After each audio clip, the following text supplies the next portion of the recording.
All right, we're back. Hi, everyone. Sorry about that.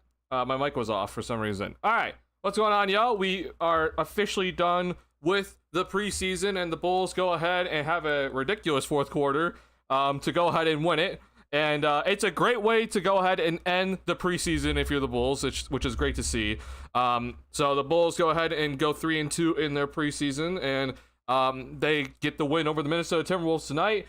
There's a lot of I think there's a lot of good stuff we could talk about today, and specifically talk about Buzelis and just how he looks, man. Like, this is gonna be a fun thing to be tracking as we head into the regular season. But we got a lot to talk about when it comes to Buzelis's on-ball, just ability to score. We're gonna look at that.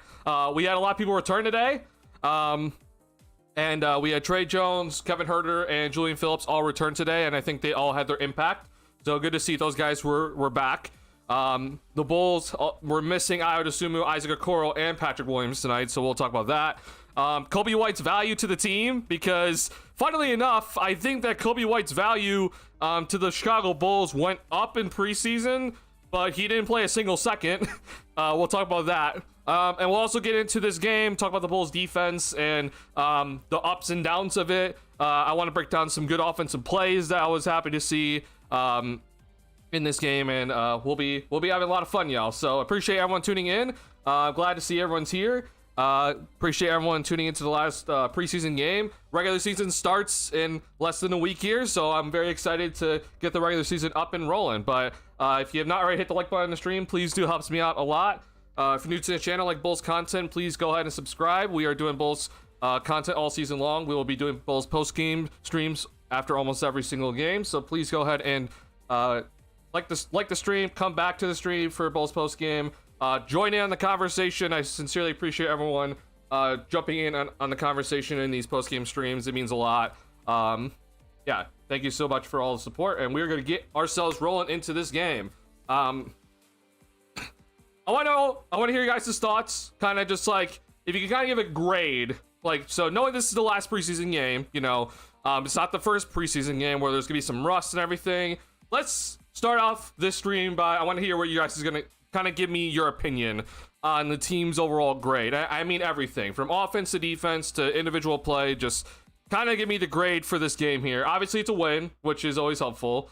I will also say that I do think that the Minnesota Timberwolves, you know, not playing anyone in the fourth quarter did help, but nonetheless the Bulls did get the win, which is nice. We saw some good things in that fourth quarter to help the Bulls get a 40-point quarter, which is good. But give me your guys' grades from, you know, the typical grading scale from A plus down to F. I have my grade personally, but I want to hear your guys' grade as well. Fun fact about the Bulls this preseason: all 4 of the opponents are playoff caliber: Cavs, Bucks, Nuggets, and Wolves. No lottery opponents.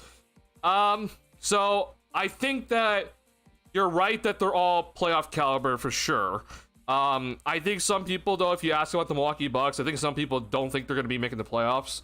But I definitely think between the Cavs, Nuggets, and Wolves for sure. Yeah, I definitely think those are all playoff teams for sure. But if you hear, if you talk to some people, they do think the Bucks might not actually make the postseason, and I think that's kind of valid. There's definitely a lot that could go wrong for the Bucks, but they have also just shown some not so great signs. But yeah, I definitely agree with most of that sentiment. This was kind of a good overall kind of gauge for the Bulls for preseason, and trying to understand where the team is with some good quality opponents.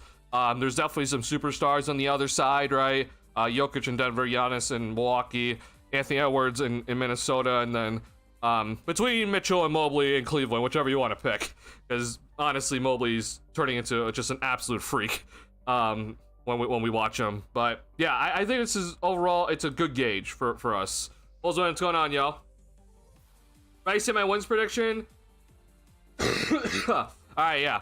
Well, I'm more than willing to talk about wins prediction in this stream. I will not personally be giving my win prediction. I'll be giving my win prediction. You'll be getting a video before obviously Wednesday. You'll be getting a video from me that'll have my wins prediction. I'll explain it, and then we'll be talking about it. So if you I guess I haven't announced this yet, but for the first regular season game when the Bulls take on the Pistons, I am planning doing a pregame stream that day. That's obviously not normal. We won't be doing pregame streams on this channel. But for opening night for the Bulls, I will be doing a pregame stream. So we'll talk about my win prediction if you guys have any discussion about it that day. But you'll be getting my win prediction not in this stream, but I'll be giving it to you guys in a video before the season starts. I'm more than willing to talk about it and hear everyone's win predictions because it is definitely interesting to kind of think about. Honestly, I'm all here for it. Cavs kind of moved me in the preseason. I mean, the Bucks moved me. I see. Okay, yeah. I think that the preseason games definitely gave me some insight with the Bucks for sure. Yeah. I like the double big lineups, Jalen and Vooch, also Vooch and Collins on the floor at the same time. We'll definitely talk about that for sure. Yeah, I want to talk about that decision with the lineups. Yeah, there's definitely that decision that I don't really know how I feel, honestly, Christopher. It's interesting that you like it.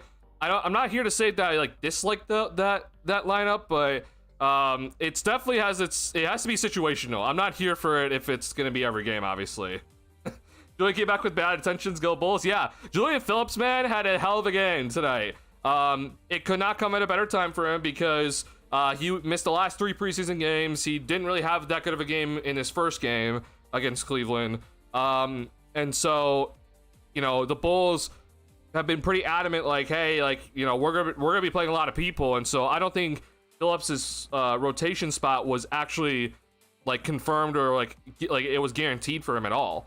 And so for him to miss time in this preseason, I thought was pretty huge because he's fighting with Patrick Williams, Dalen Terry, Asenge, and I think Buzelis is very clearly taking that starting spot. But Isaac Okoro, Kevin Huerter, and those guys, like, he's fighting for minutes between all those guys, and for him to miss time was pretty unfortunate for him. But he came back with absolute vengeance tonight. He had a really good game for tonight, so really good from him.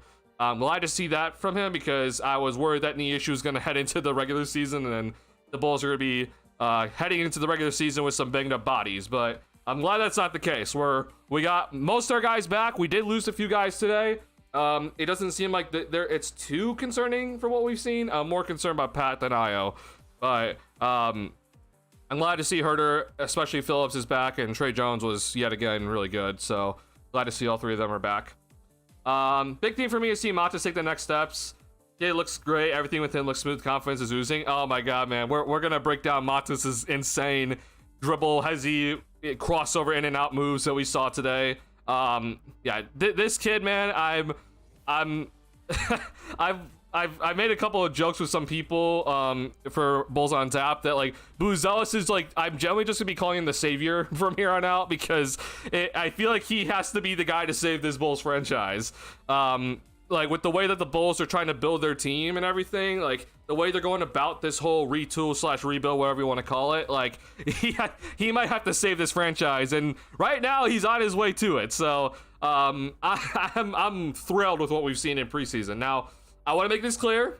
We'll obviously be breaking down everything with Buzelis tonight, and just the amount of insane things we saw from him throughout all preseason, especially this game, getting some having some great moves over some shot blockers. Like, we saw that one play against Gobert, which was very good to see. But then he had another move against Berenjay, and Berenjay's no joke. Like, he's a really good shot blocker. So just to see Buzelis be willing to take those matchups and find a move to get to the rack and score, like, it gives me so much more confidence moving forward in him that he is on his way to all-star level. But with that being said, I am still going to be tempering my expectations of him this season because I've always said that I think that for him, I thought the jump was going to come in year 3.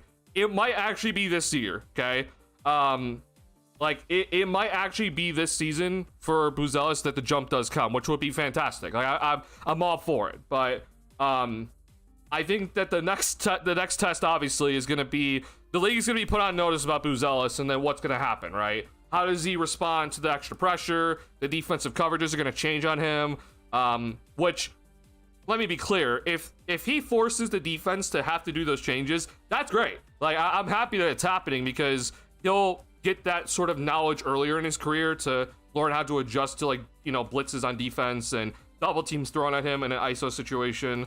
That's all great. Like I want that to happen, but with that being said, it also like puts a lot of weight on his shoulders to be like, okay, you come out of the gate scoring 20 a night, but can you keep that up, right? So I am just gonna still temper my expectations for him this season. That does not mean I'm not hyped about it. I am absolutely hyped about Buzelis, and that's probably the first time I've said anything that I'm hyped about with the Chicago Bulls in a while here, which is saying something. But I don't want to put too much expectations on him. I have raised my expectations a little bit, but I'm not gonna be like, oh, like I expect him to come out and easily average 18 a night. That'd be fantastic. I would more than appreciate if he did it. But I'm not there yet. Like I don't want to be like, oh, we need to expect 18 a night from him or 20 a night from here on out. We gotta be careful with that. But I have raised my expectations for what I usually said. I've said that my expectations were 12 points per game, right? Like around 12 points per game was what I was kind of expecting, but I have raised that for sure. He's proven enough to me that that's definitely something. So. I'm really excited, man. We'll talk about it for sure in the stream. I just want to hear you guys' thoughts still before we get into my parts, my things I want to do here. Bulls got lucky with Mata's broken clock is right twice a day. It definitely, yeah. I guess that's the way we're gonna look at it. But hey, if he's gonna be the savior, then please, I'm all for it. Because honestly, if he doesn't turn an all-star, then I'm really confused what the Bulls are trying to do. But yeah, if he's gonna turn an all-star, then he's the savior for this franchise. Will you make a video on regular season expectations / predictions for players in the team? I will be doing that, Rozzy, yes. So the next video from me is gonna be coming out between now and then obviously the start of the regular season on Wednesday for us. I'll be giving my win prediction. I'll be giving you my Eastern Conference standings predictions.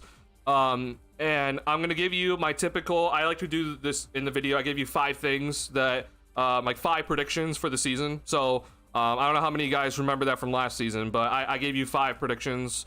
One of them, for example, was that Julian Phillips was going to shoot like 38% or better from like the corner on at minimum like 80 shots from there, and he did that. So like it's just gonna be like specific things, but also some of like, you know, in general things for the Bulls, like the offensive rating and everything. So yeah, I'll be making that video for sure. I'll probably also be making a Buzelis video at some point here.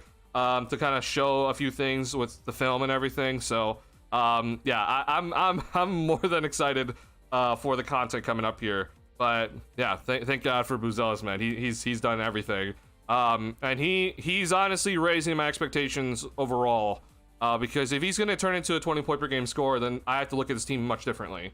But again, we're not there yet, so we have to wait and see. He has to do this in the regular season before we, you know, jump to, oh, we got a superstar in our hands, right?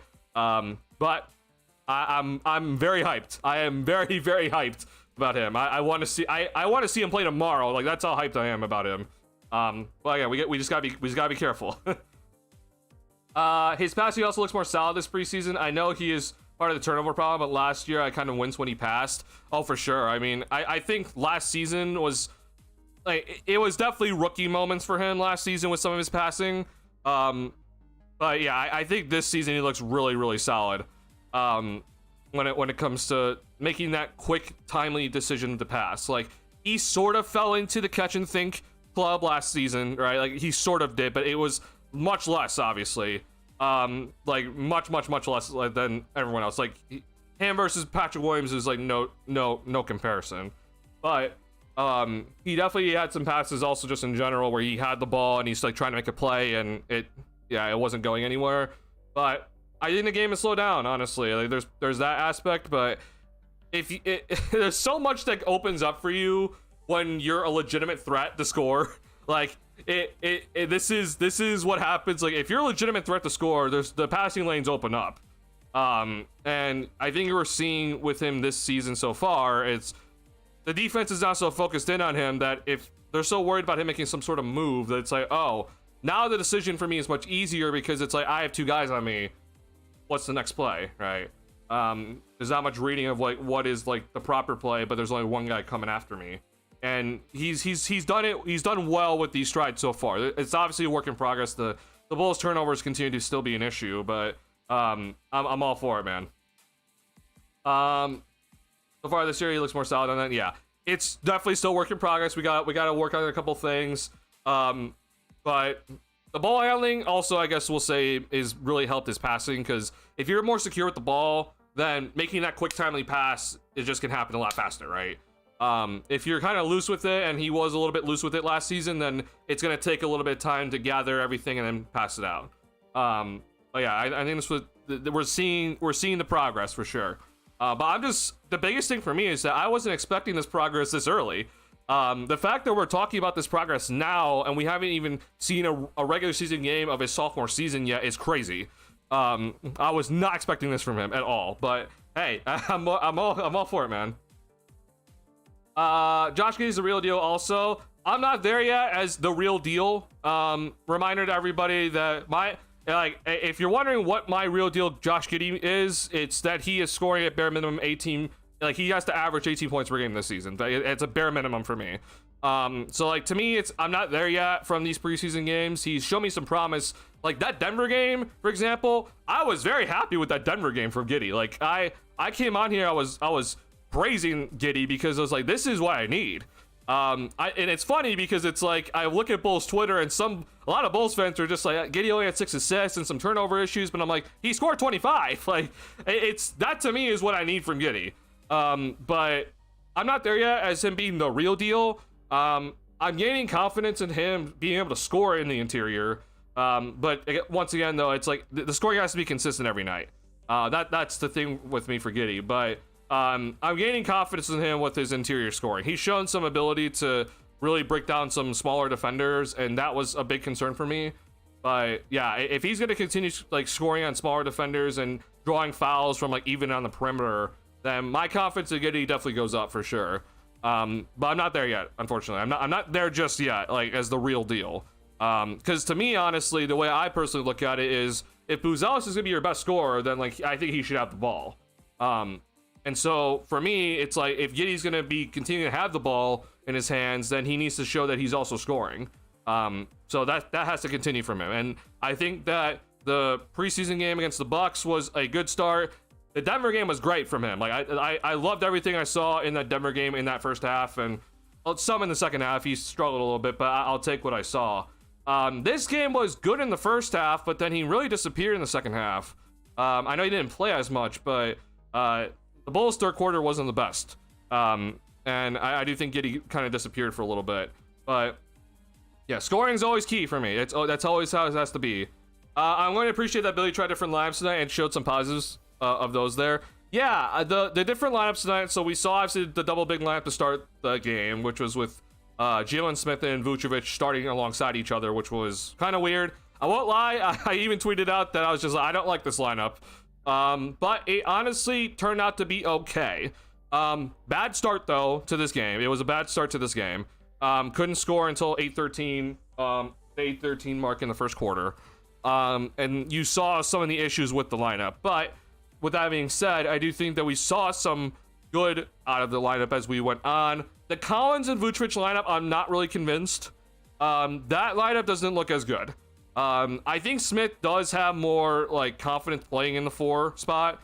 He's done that in his career. The problem is just that Vuce is just not a shot blocker, and like if we had a shot blocker, then I'd be more than willing to play Smith at the 4. But Vuce just isn't anything in the interior. But offensively, I was happy with what I was seeing. Like, Smith moved really well on the offensive end. He by far had his best preseason game. I'm glad he got the minutes, because Billy was talking about he hasn't had many minutes in preseason, but he's got his minutes in this game, which is great.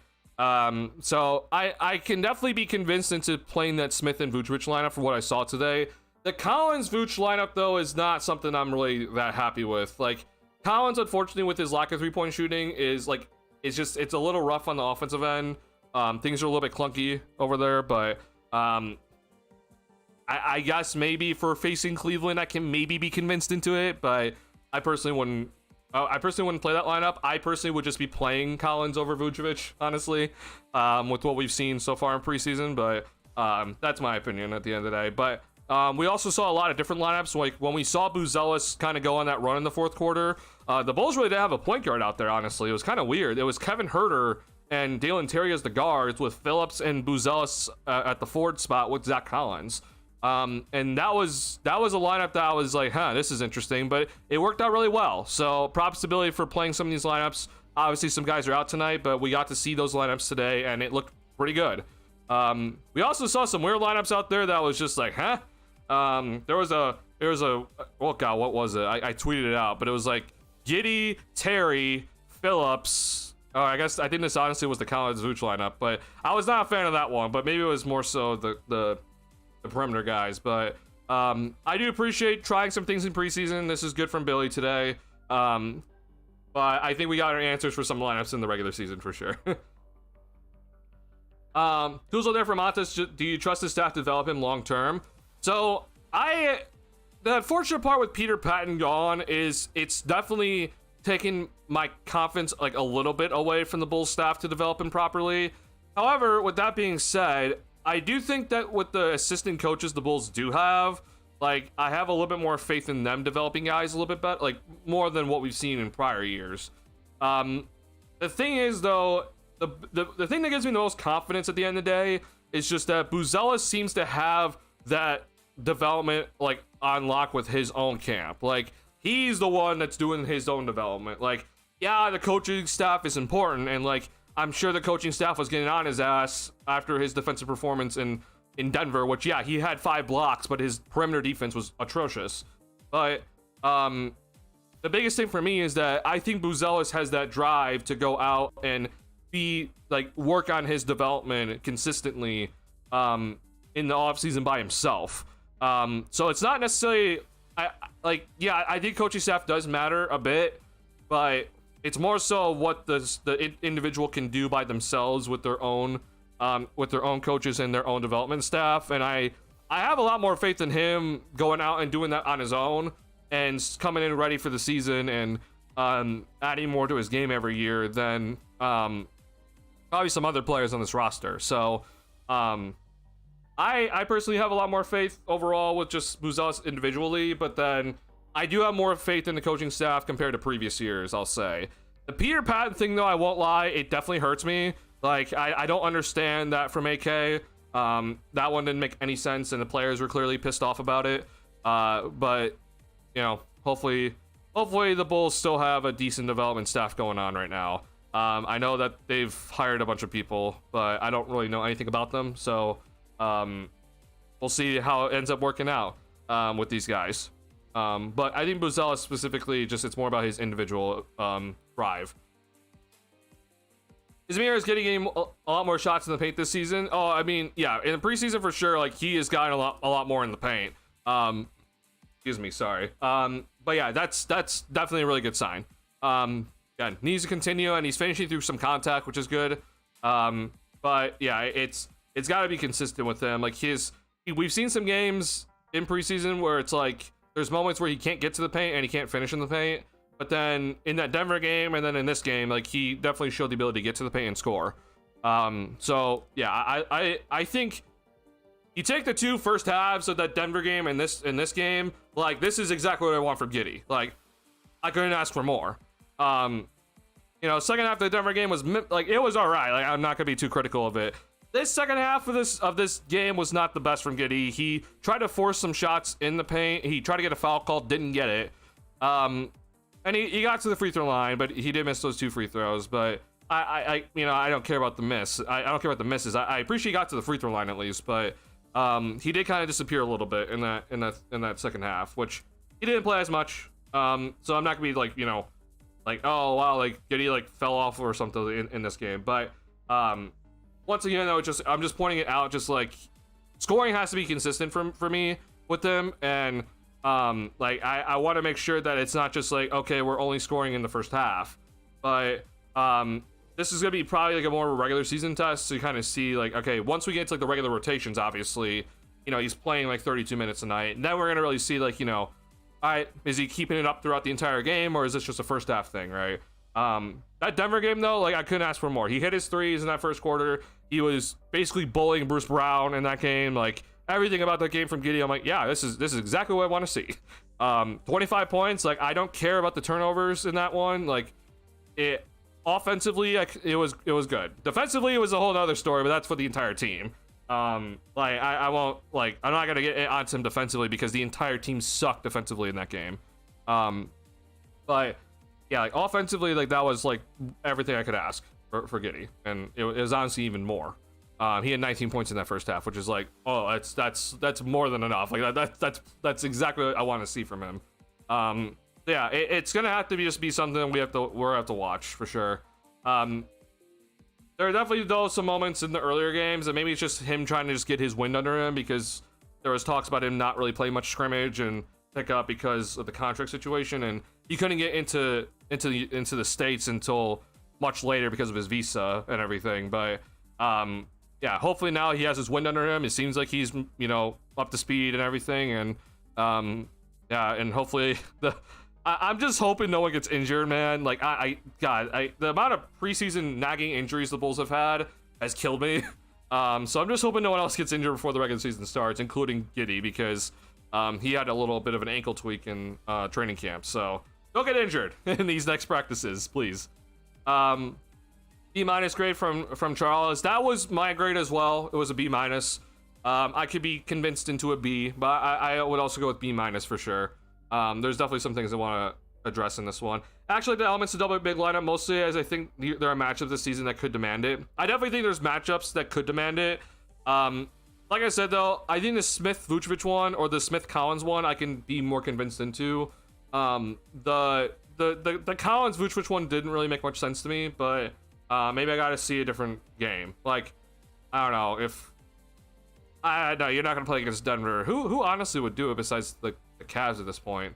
Yeah, I have to see a different, like, a little bit more impact from that lineup if I'm gonna run the Collins-Vucevic lineup for me. The defense didn't start too weak as it has previous games. Yeah, the defense in this game started out good. Then after the Bulls, like, there was a timeout. Like, the Bulls finally scored. Then there was a timeout. After the first timeout, though, the Bulls defense was atrocious. Like, we gave up multiple open three-point looks. There was just some terrible rotations. And then it kind of worked its way into being okay to end the first quarter. Bulls still gave up 31 points in that first quarter, which is why it wasn't a good defensive quarter. But it was overall, it was okay. From top to bottom, like that, just like basically from like the 7-minute mark until like the 4-minute mark was like atrocious by the Bulls in that quarter. The second quarter, though, for the Bulls defensively was fantastic. Like, I think it was great. It was the best defensive quarter the Bulls have had in the past 3 games. We were seeing the switching was good. Guys were helping on drives and disrupting all the drives. Dale and Terry had a great, multiple sequences on Anthony Edwards. And so we were seeing guys, like, fighting through screens effectively, staying in front of guys, not letting the blow-by happen. It was a great second quarter defensively. Then the third quarter came around, and the Bulls' defense just fell. And I don't know if I should be as critical because it is the last preseason game, and maybe, they're just like, all right, we're just trying to get to the regular season at this point. But Edwards was causing fits. He basically just said, I'm just going to force the issue, and I'm just going to attack you guys, and here we go. And the Bulls couldn't stop him. The Bulls were fouling him. They had a ton of points in the paint, I believe, in that third quarter, which was why the Bulls' defense was bad. Fourth quarter, the Timberwolves didn't really play any like their main guys, but the defense was okay. Bulls' offense was definitely the biggest impact in that quarter with 40 points. But I'll take the improvement from the Bulls' defense compared to the last game and also the previous one. I just want to make this clear. If you thought the Bulls played good defense in that Milwaukee game, I severely disagree with you. That Bulls defense in that Milwaukee game was atrocious, in my opinion. It was terrible. The Denver game, I would argue, is worse, but like it went from being like terrible to atrocious in Denver. Like, no matter what, to me, the Bulls defense was terrible the last 2 games. I don't really care what some people think about, like, oh, we made them shoot a bunch of threes. Like, no, we weren't guarding the 3-point line in that game. So to me, no matter what, it was just bad defense in those 2 games. This game was so-so. Leans more towards bad, but improvement. So I'll take it. Definitely better than the last 2 games, and I'll take that from the Bulls. And it's just because this is just yet again a team that has preached physicality all preseason long, and it has not really shown up in many quarters. I would argue that it's only shown up in arguably 4 quarters in this preseason, so I'm just expecting more personally, but once again, this is a team that doesn't have many good defenders, so maybe it's part of the reason why you can preach it, but I was also skeptical if you could ever be a good defensive squad. But yeah, it'll be interesting to see what happens come regular season. But I gotta see more physicality. That's all I'm gonna say. Double big would be nicer if Vooch was firing on threes. Oh, for sure. Yeah, if Vooch was hitting his threes, then the spacing fixes itself. But yeah, not just dribbling is better too than last year. Last year his handles were kind of loose. Now his dribbles are more tight. Whenever he worked with Kobe's trainer, called Johnny dribbles too much. Yeah. So I don't really know what exactly his personal trainers are. Johnny dribble too much is obviously great. We see his workout videos with Kobe and DeMar and others, but yeah, I don't know, honestly. I think that Buzelis might not be working with him, but just might be working with his own coaches and his own trainers, which is totally fine. But yeah, his handles for sure have improved, and that's a good sign. Not only had a short time, and I don't expect special, though he was lost on defense.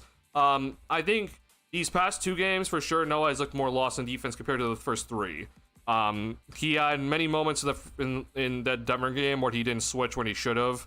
Now, granted, everybody in that Denver game wasn't switching properly, but I do think that these past 2 games he's looked a little more lost on defense. However, though, that being said, I do think that on offense, yeah, it's not much from Noah, but I still think when I do watch him, I think he's always in the right spot on offense. I never really see a time where I'm like, oh, bad spacing or wrong time cut or anything like that. He's doing a good job, even if he hasn't shown a lot on offense, and it's going to come down obviously to the 3-point shot and everything. But yeah, I like what I'm seeing from him.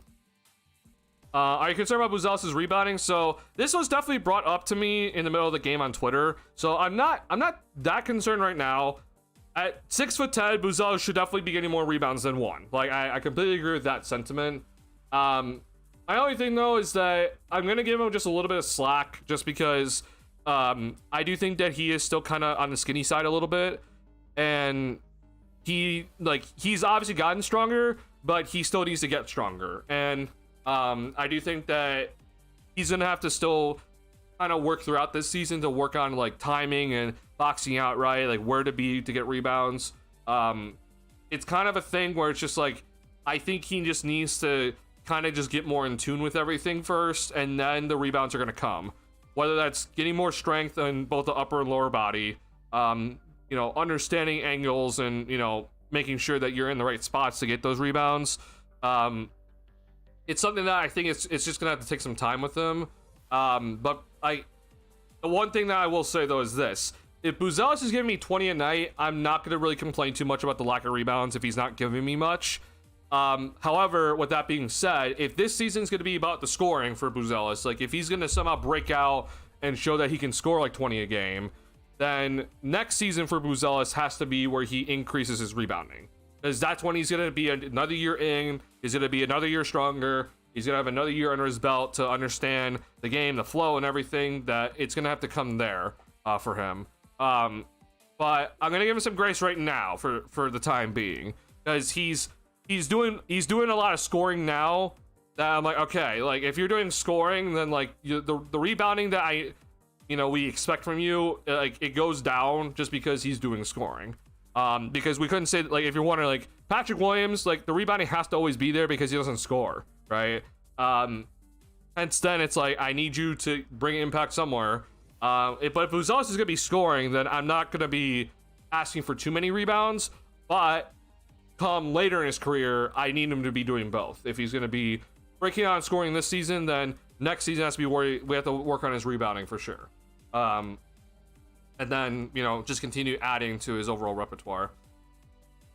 Might have one-on-one, 1v1 chops potentially, but awareness of the wider game to position well is not there. Yeah, I kind of disagree with that. If you're talking about defense for Senge, I didn't get this sentiment from all 5 preseason games.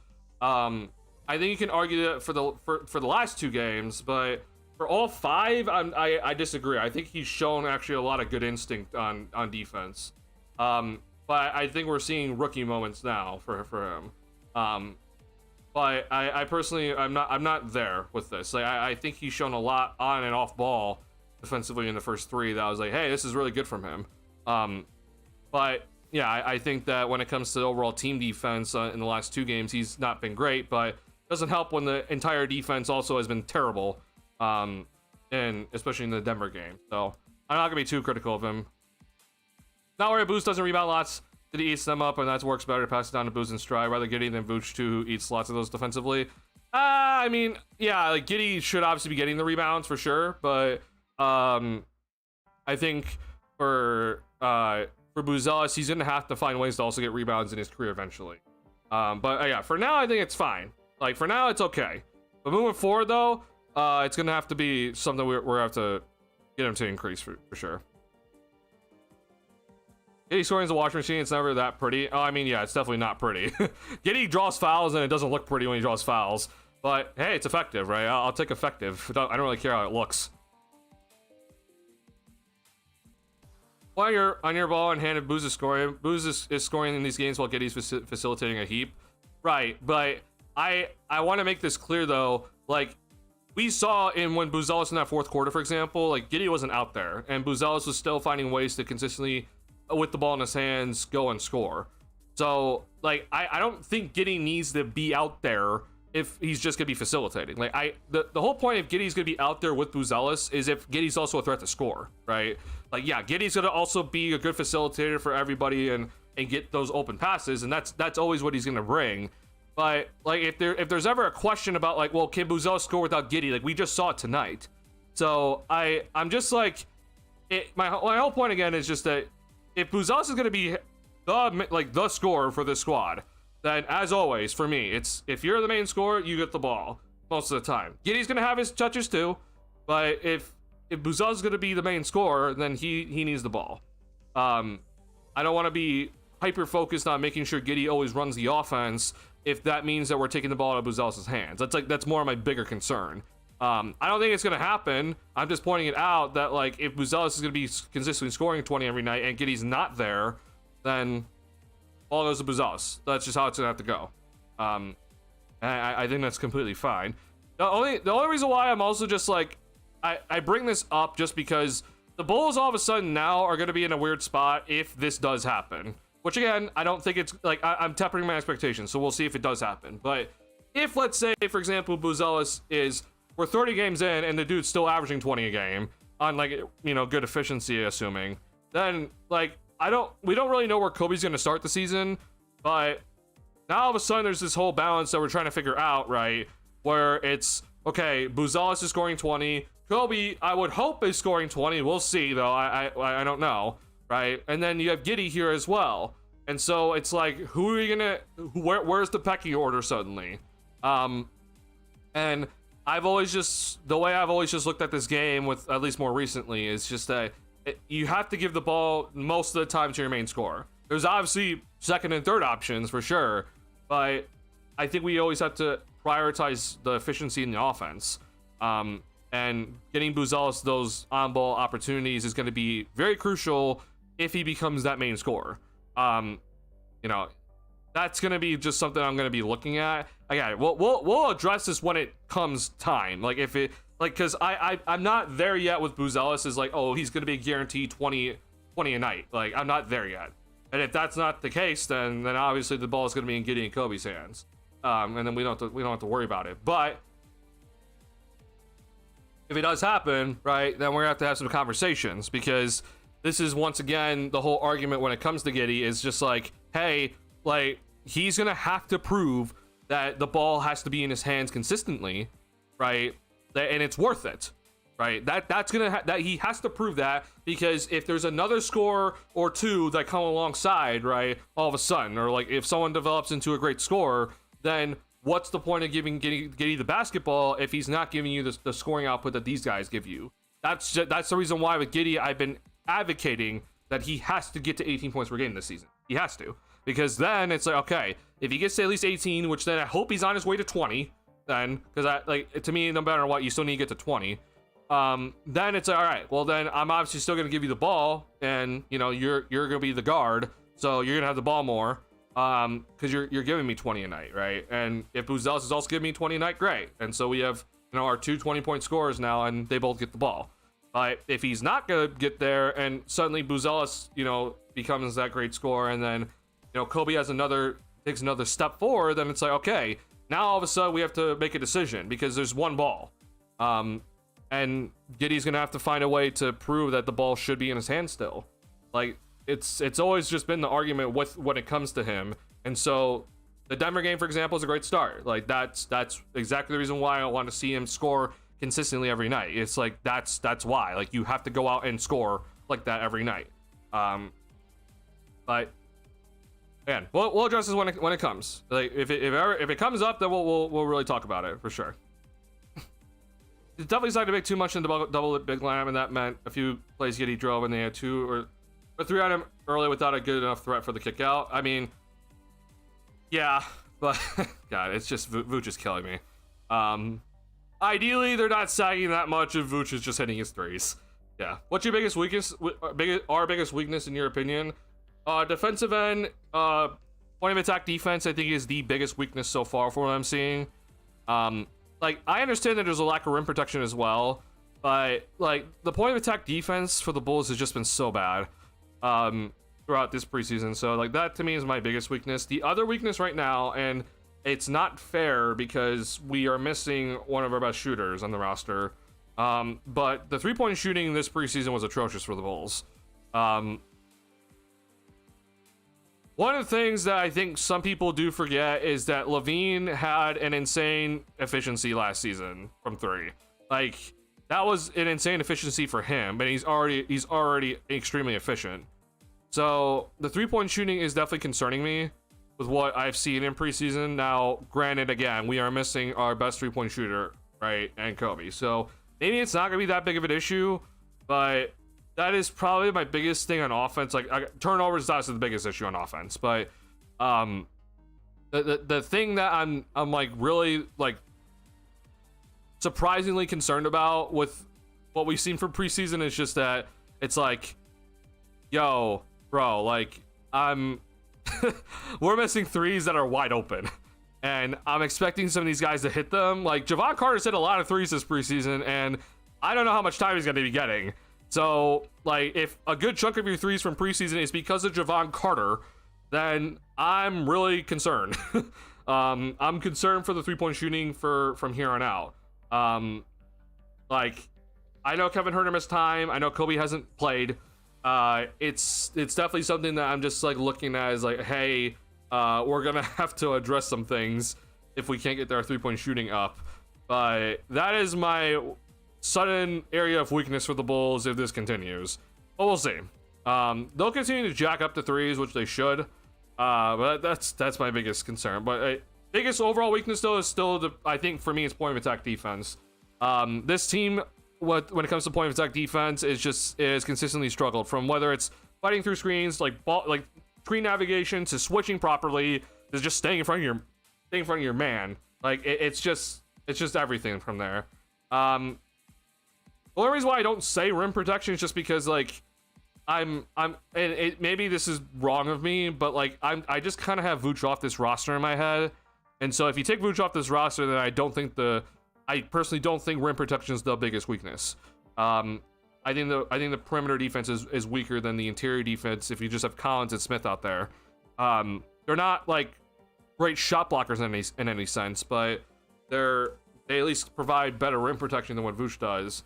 And I understand Buzelis is also a factor in this, but the perimeter defense, man, to me is just gonna be my biggest concern. From the defending the 3-point line to not fouling as much to not giving up drives, it's everything all above.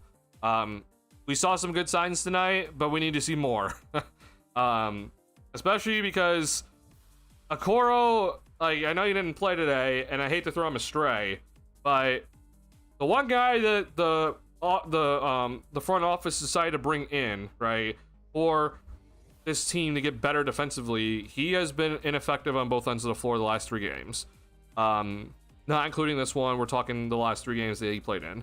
So it is just gonna be something just to look at, of like, I'm concerned that this guy that was supposed to be good defensively like, can we even play him? And like, it really just like limits your options for defense, because then they can't really play on offense. So that's my biggest thing right now, as I would say, is our biggest weakness. Rockets, the other high chance need for extra bigs when they roll out the 6-7. Oh, my only thing with the Rockets is that if KD is playing the 4, then it's like I don't want Collins or Smith on him. But yeah, if they're running the Steven Adams, Alperen Sengun, and or Clint Capella and whoever out there, then yeah, we'll run double big for sure.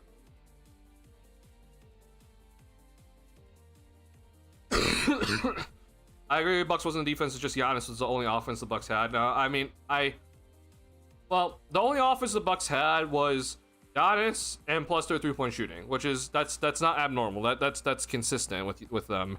The Bulls just didn't defend the 3-point line. But yeah, that's the biggest concern. Booze in transition is beautiful movement in this game. If defense comes along, I bet those passes up court to him is gonna be worth so much more. Oh yeah, I agree.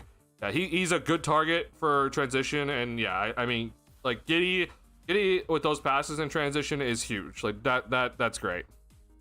Good play. Booze is a little skinny. He's more of a small forward than a power forward as a result. Like I don't want to like say like, oh, like he's like skinny as hell. Like Asenge is very skinny, for example, right?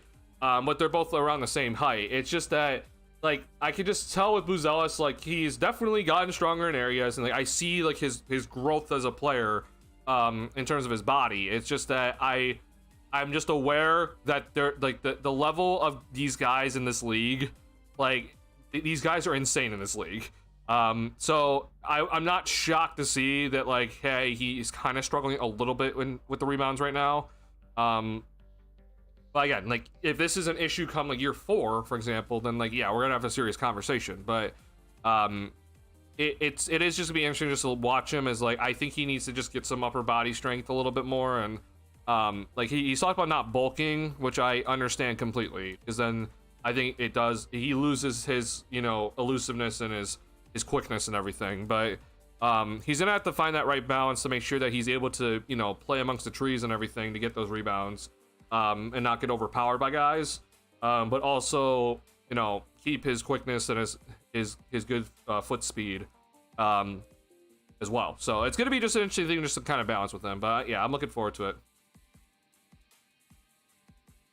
Last just implied. Oh, okay. I got you, Charles, for Noah.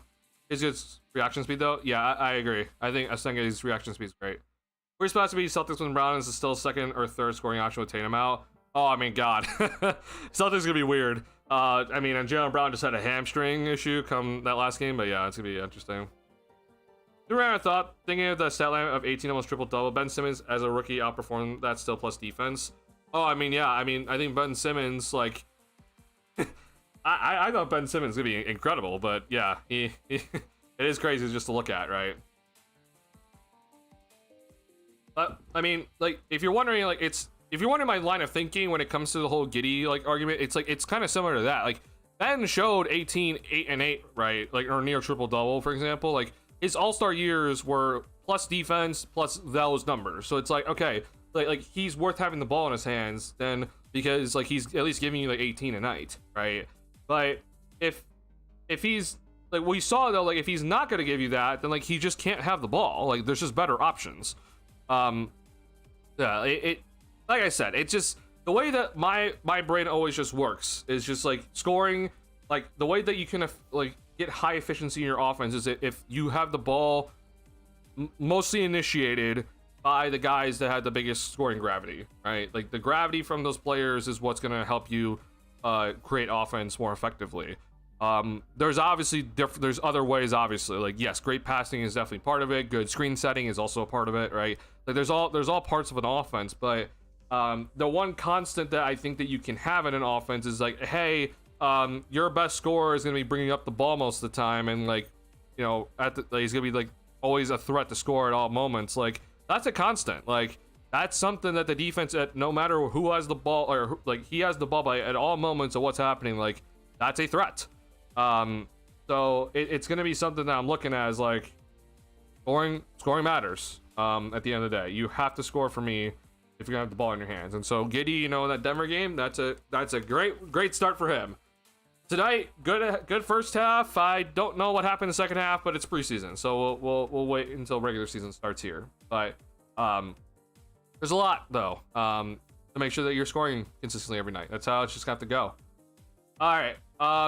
I talked too much already when it comes to not any parts of this game. Let's get into some of this game though. I want to go ahead and just shout out to everyone once again for tuning into this post-game stream. I sincerely appreciate everybody throughout preseason. It's been great streams throughout preseason. Like, I've had a lot of fun, and I hope you guys have also had a lot of fun. So I just want to say thank you everyone that has tuned in. I sincerely do appreciate all the support and preseason. If you have not already hit the like button on the stream, please do. Helps me out a lot, helps out the stream. Thank you guys so much for all tuning in. All right, let's talk about this game, because we got some things to do, we do have to talk about in this one. I'm not even gonna go to individual box score first. I'm gonna go to this, guys. This is what I'm looking at here. So I'm just gonna go to the paint scoring for two reasons. One, the Bulls defense, like, the reason why I say that it was not like good or great in this game is the biggest reason why is this. The Bulls continue to give up way too many points in the paint.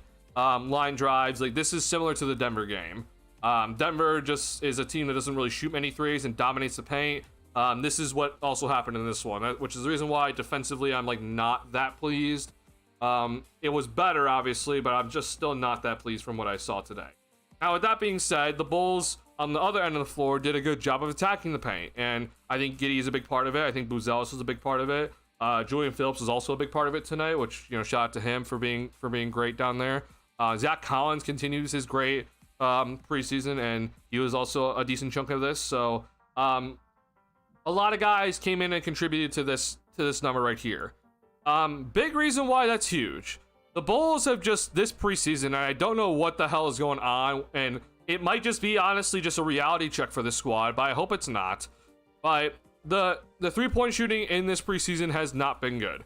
Heading into tonight, I want to look at this honestly. Heading into tonight, the Bulls were shooting 30% from 3-point range. Never mind, that is now updated. So after tonight's game, the Bulls shot about 43s a game, but they shot 30% from 3-point range.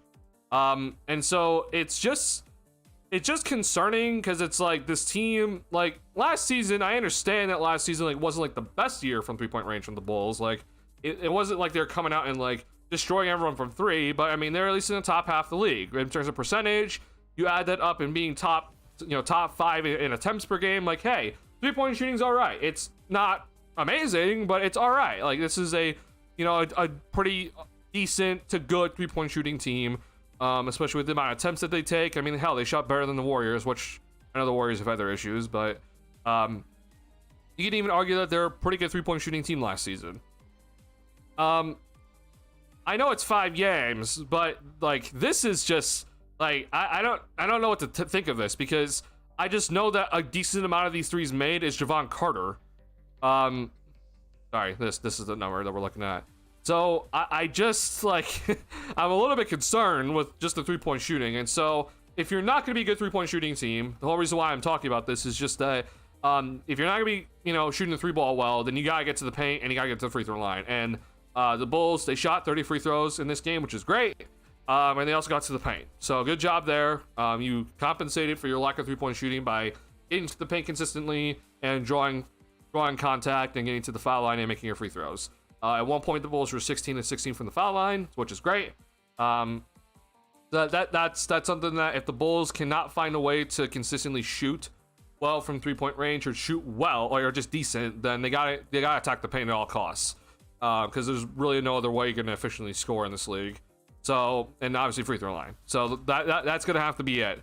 I'm just gonna be watching it. Again, though, Kobe White was out, and as much as people might think that he's not the best shooter, he, from this current group of guys, he shot the most threes per game. He made the most threes per game. He had one of the better percentages of this team from 3 per game, with the amount of attempts that he took. So I am very much aware that we're missing him, and it's a big loss when it comes to 3-point shooting. But it is also just one guy and not like multiple guys, and so I'm interested just to see if this can get better for the Bulls. I'm just a little bit concerned that just like Levine was just carrying the 3-point shooting earlier on in the season, so hopefully that's not an issue, but we'll see. Bulls made 11 threes tonight, 4 from Javon Carter, so hence my concern from this team from 3-point range. But hopefully this is not an issue. I'll just be keeping an eye on it. To get into the individual stuff here, just look at it. I mean, Buzelis, 19 points in 24 minutes is just crazy. Hell of a game, hell of a preseason for Montes Buzelis, man. This is an insane game from him against this Minnesota Timberwolves team with a great shot blocker and multiple great defenders out there. Scoring wise, this was another just great game. Just a really, really good preseason for Montes Buzelis. He showed at all costs how much he can score with the basketball in his hands, the potential he has as an on-ball scorer. Could have gotten to 20 if he just made one more free throw. Like, this preseason, honestly, I don't think in terms of what Buzelis is trying to become, like, I honestly don't think it could have gone any better with where he is as a player currently. You know, again, he has not played a game yet for his sophomore season, and we're looking at a guy that consistently got to, I think, 19 every game. Maybe I'm wrong about that, but I'm probably wrong about that. Let's see where he got to every game.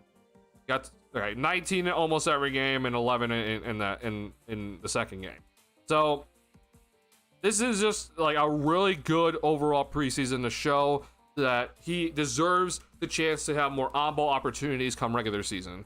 And we will see where he takes us into the regular season. I wouldn't be shocked if he comes out of the gate and is scoring well early on, but the bigger test comes, you know, later on into the season when he's on the scouting report, the defense is aware of like, hey, this is a main scorer on this team now. How do you adjust to that, right? We will be seeing that. The other thing that I will say about Buzelis that I think is gonna be really crucial with what I just talked about, okay? And I tweeted this out also to some people near the end of the game. But Buzelis made at least 2 threes in every game. This is going to be crucial because we just talked about the Bulls' lack of three-point shooting in this preseason, but we also just don't know Kobe's status heading into the regular season. And the starting lineup, even with Kobe out there to start, but we know he's on a minutes restriction, like with Vooch struggling, and we'll see where Giddey is with this three-point shooting, but Kobe's going to be on a minutes restriction. I don't know who's going to be the 5th starter, honestly, and it seems like Billy Donovan doesn't know either. But Buzelis' three-point shooting is going to be super crucial, not just for his own individual scoring, but for the team itself. If he's able to consistently knock this down every game, then it opens up a lot more things for not just him, but for the rest of the squad. So this is going to be something we're going to be watching, but I honestly could not have asked for a better preseason from him when it comes to his scoring. Like, everything from off-ball shooting the three-point shot to some off-ball cutting to running fast break opportunities by himself to having some ISO plays where he's guarded by like Giannis, for example, and he's still finding a way to get those guys off balance and finding ways to score, to then running pick and rolls and as a ball handler, and he's effectively running them and scoring. I honestly could not have asked for anything better from Buzelis. So hell of a preseason from him. I'm really excited to see what's going to happen regular season, but yeah, I can't wait, man. This is going to be great to watch. But defensively, you know, I'm just going to say this for everybody, so we're not going to just be singling out anybody, but defensively, I appreciate the blocks that he got, but he definitely needs to work on his perimeter defense. That is something that needs to get worked on. And it's more so just understanding when to switch and switch well. Like, I think if you isolate against him, I think he can hold his own. But when it comes to like, hey, I need you to switch onto this guy and then make sure that he doesn't get like an angle on you, like he needs to work on that. And I already know from what he said today in shoot around that the coaches were on his ass about it. So that is something that we'll have to see from not just him, but from everybody heading into the regular season. The switching on defense needs to get better. It was better in this game. It needs to still get better. And I'm looking to see if that can at all improve. Another individual. Sorry, my cough is killing me right now. Hold on.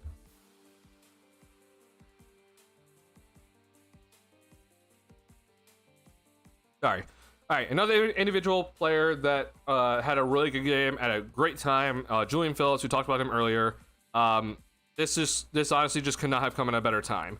Again, this is a guy that he's fighting for rotation minutes. the Bulls rotation is going to be in flux, but if he wasn't consistently playing, like if everyone's here healthy, like I don't know if he's going to get consistent time. But a hell of a game from him tonight. I think he's been like this is just like a proper or great time game for him.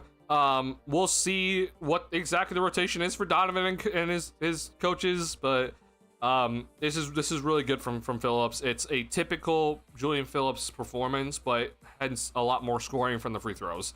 But like the way he got his shots and like everything he did was like typical Julian Phillips. Like, you know, we saw an alley-oop, we saw offensive rebounds, we saw a three-point shot, which he actually didn't make in the corner. He made it from above the break. But it was typical Julian Phillips. But he also got fouled a lot, which is why he was able to score so much. So I'm like with Phillips, I'm definitely like I'm a little bit wavering with him because I have supported him a lot when the Bulls have drafted him, but like he has to show more, especially for this season in year 3 for him. But yeah, he's gonna have to show not this level of performance, but you know, these sort of performances, but to a lesser degree, to stay in the rotation because he's fighting with Patrick Williams and others for that time. But good job by him tonight. He missed the last 3 games. Great time to have this game. Zach Collins, I think like the box score doesn't show up. I think he has been like one of the like 4 best players for the Bulls in preseason, all throughout preseason. Like this guy has been very, very solid, very consistent. Whether he was starting or off the bench or playing a lot of minutes or not, he's just been really consistent on both ends of the floor. So big shout to him. If there weren't politics in play, I honestly think Zach Collins was starting come opening night. But I know that we're gonna see Vooch starting opening day. I just don't know how many minutes Vooch will be getting, but I know he'll be starting. So if it were up to me, I would be starting Zach Collins for sure because I just think he's just played so much better. And he affects the game in many more areas than Vooch has so far, which is really annoying with what I've seen from Vooch. But maybe he's just coasting, which I'm just kind of hoping that is the case when it comes to Vucevic. But I'm not happy with what I've seen so far. Last guy I do want to shout out though is Jalen Smith. Like he has not had a lot of time in preseason, but he did a good job today of stepping into the starting lineup and playing with Vooch, and he did a really good job. He played in multiple lineups and was being consistent. He had 3 block shots, which is really good sign from him because like I've always known he has the ability to. He just doesn't understand timings and was never always consistent with trying to be a good rim protector, but maybe he's worked on it. But I've always known he's had the athleticism and the verticality to be a good shot blocker. We just haven't seen it in his career. He is undersized, so maybe that's part of it, but hopefully that continues with him. But I do think the Bulls are going to need Jalen Smith in some sort of fashion at some point this season, whether that's we buy out Vooch, I don't really know, or honestly, I mean, with the way Zach Collins has played, like I wouldn't be shocked if some other teams might be interested. He does make a lot of money though, so maybe not. But I do think we'll need Jalen Smith this season for sure. He's going to be important. So good job by Billy tonight to get him some minutes, get him some playing time, and he looked pretty solid. So big shout out to him because it's not an easy situation for him at all. He's been put into a rough spot from a position where he was clearly the backup center and that for a long time to then being kind of the 3rd string center and not getting a lot of playing time. And now he's playing the 4, which he hasn't really played a lot with the Bulls. It's a tough spot. So big shout out to him because this is not an easy position to be in for him, but he's done a good job. I really do appreciate that. I wish you got to see for the league. I mean, with Ben, yeah, I got really look forward to your prediction video. I hope people don't criticize the absolute hell out of me for it, but yeah, I'll be interested to see the reactions from it. I already fallen on Wolves even more than my prediction for a few days on your video. Oh, you're falling. You have less stock in Wolves right now. I can understand it from what we've seen so far from some of the other Western Conference teams, but yeah. Who's might be the needle for me pushing Bulls to bottom in the playoffs rather than just be blown and playing. If you're wondering, that is like that is also kind of my thought process a little bit. I do think though a big part of that is just the East is weak. But that is also my thought process a little bit.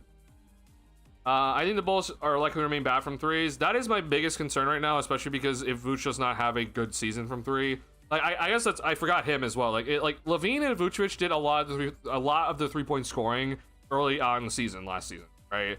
Because like if you remember back to last season early, like Giddey had his struggles, Kobe also had his struggles. Patrick Williams was in and out of the lineup, so like the 3-point shooting was the only consistent 3-point shooting we had was Levine and Vooch. I've been adamant that Vooch is not going to shoot that well from three this season, and like even with the bad, like before even the bad preseason from Vooch, I was saying that Vooch is not going to shoot 40% from 3-point range again. It just isn't going to happen. He's been way too inconsistent as a player from 3-point range. Like so, I just didn't see it happening, but maybe it does. So guys like Herter and guys like Kobe, like they took off near the end of the season when obviously Levine was traded and Vooch had some injuries. So it's gonna come down to those guys, and obviously Giddey also hitting his threes, Buzelis as well. So I'm definitely concerned about it, just because like I think the 3-point shot was a big reason why the Bulls got a lot of wins last season, but or was able just to kind of stay in games. I'll see. I'll wait and on saying the sky is falling about the 3-point shooting until later, because again we have not seen Kobe, so we gotta see Kobe first before I say the sky is falling with that. But we might be in for a rough year from three. Vooch is a part of the prop up last season having luck. Oh yeah, you're right. I'll say it's controversial, but the last 2 threes from Carter, I was like, you didn't take the sure 2 pass, so you better hit this. Oh no, Charles, you're not. That's not controversial. I was 100% with you that he should have passed it, but or should have just went in for a layup. But yeah, that's Javon Carter. Like it was one thing that I noticed really quickly when the Bulls did sign him, was that he was willing to take any transition through at any moment. Yeah. We'll see. How about our Bulls last season from last preseason from three? I'll look in a second here. Let me check that out now. Sorry, I saw some other. Hope Cody's status is traded for picks. Yeah, I know you're on that train, Charles. I've been on that train. The only thing now though is just that like I don't think you're gonna get good value for him now, and so I'm just kind of like, you might as well just try to keep him for now, but we'll see. Maybe some team might actually get desperate and actually give you some good value for him. Not his preseason 4th best player, yeah. Vooch played in Europe during off season, so shouldn't even be rusty and not recently enough to be tired. Oh, I know, bro. Vooch has no excuse. But besides just the fact that he's a vet and he's coasting. Being thrown off by the shorter 3-point range is the best excuse for him, but nothing looked good. Maybe the ball also, but even then I don't feel good about it. OKC has so many centers now, as do other teams that surely don't need their 4th center that's better than all 3 the Bulls have. Yeah. God, I forgot OKC has so many centers now as well. God, man, are we actually seeing the comeback of the double big lineup now? Like that, it'd be crazy to see that, but maybe we are seeing that. It honestly is going to matter how much the Rockets have success this season, because they're going to be playing very slow and very, very much like getting offensive rebounds and playing big. And they're big from top to bottom. Like, because Fred VanVleet is out, like the Rockets are just big everywhere. With Thompson playing point, and you have Durant out there on the wing. Durant's a 7-footer himself, and he's out on the wing. And then you have the double big lineup if they want to go that way. Yeah, I mean, we'll see if that comes back. It'll be interesting to see if it does. I don't know if I'm really there yet in terms of a double big. Because I think guys like Buzelis are in this league still and very much like are kind of playing the 4. Guys like Tatum, for example. But yeah, man, if it does come back, it'll be interesting to see how the league adjusts. League is more diverse than it's ever been, and everyone thinks it's all the same style for every team. See, if anybody that says that it's the same style for every team, they're just not watching. The Rockets were very different from the Warriors last season. The Grizzlies were extremely different from like the Lakers, for example. Like there are many different styles going on in this league. I hate that argument from people that it's just, oh, everyone just shoots threes. Like, the Boston Celtics put up nearly 50 threes a game. The Denver Nuggets barely put up 30 threes a game. Like, there's not, like, they're not the same. Like, there are very different offenses in this league right now. It's not the same whatsoever. I definitely hate that. I think there's maybe an argument that defensively there's some similar things, but I think it's really based on your personnel. Like, I think some teams go, you know, they're able to switch everything effectively, and you know, they're able to be aggressive. Like the Cleveland Cavaliers, for example, they're pretty aggressive on defense because they have a really good back line to block the shots on any mistakes.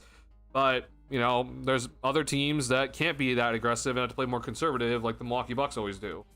So it's all personnel based, but the argument that the league is all the same is just so stupid. I can't stand it.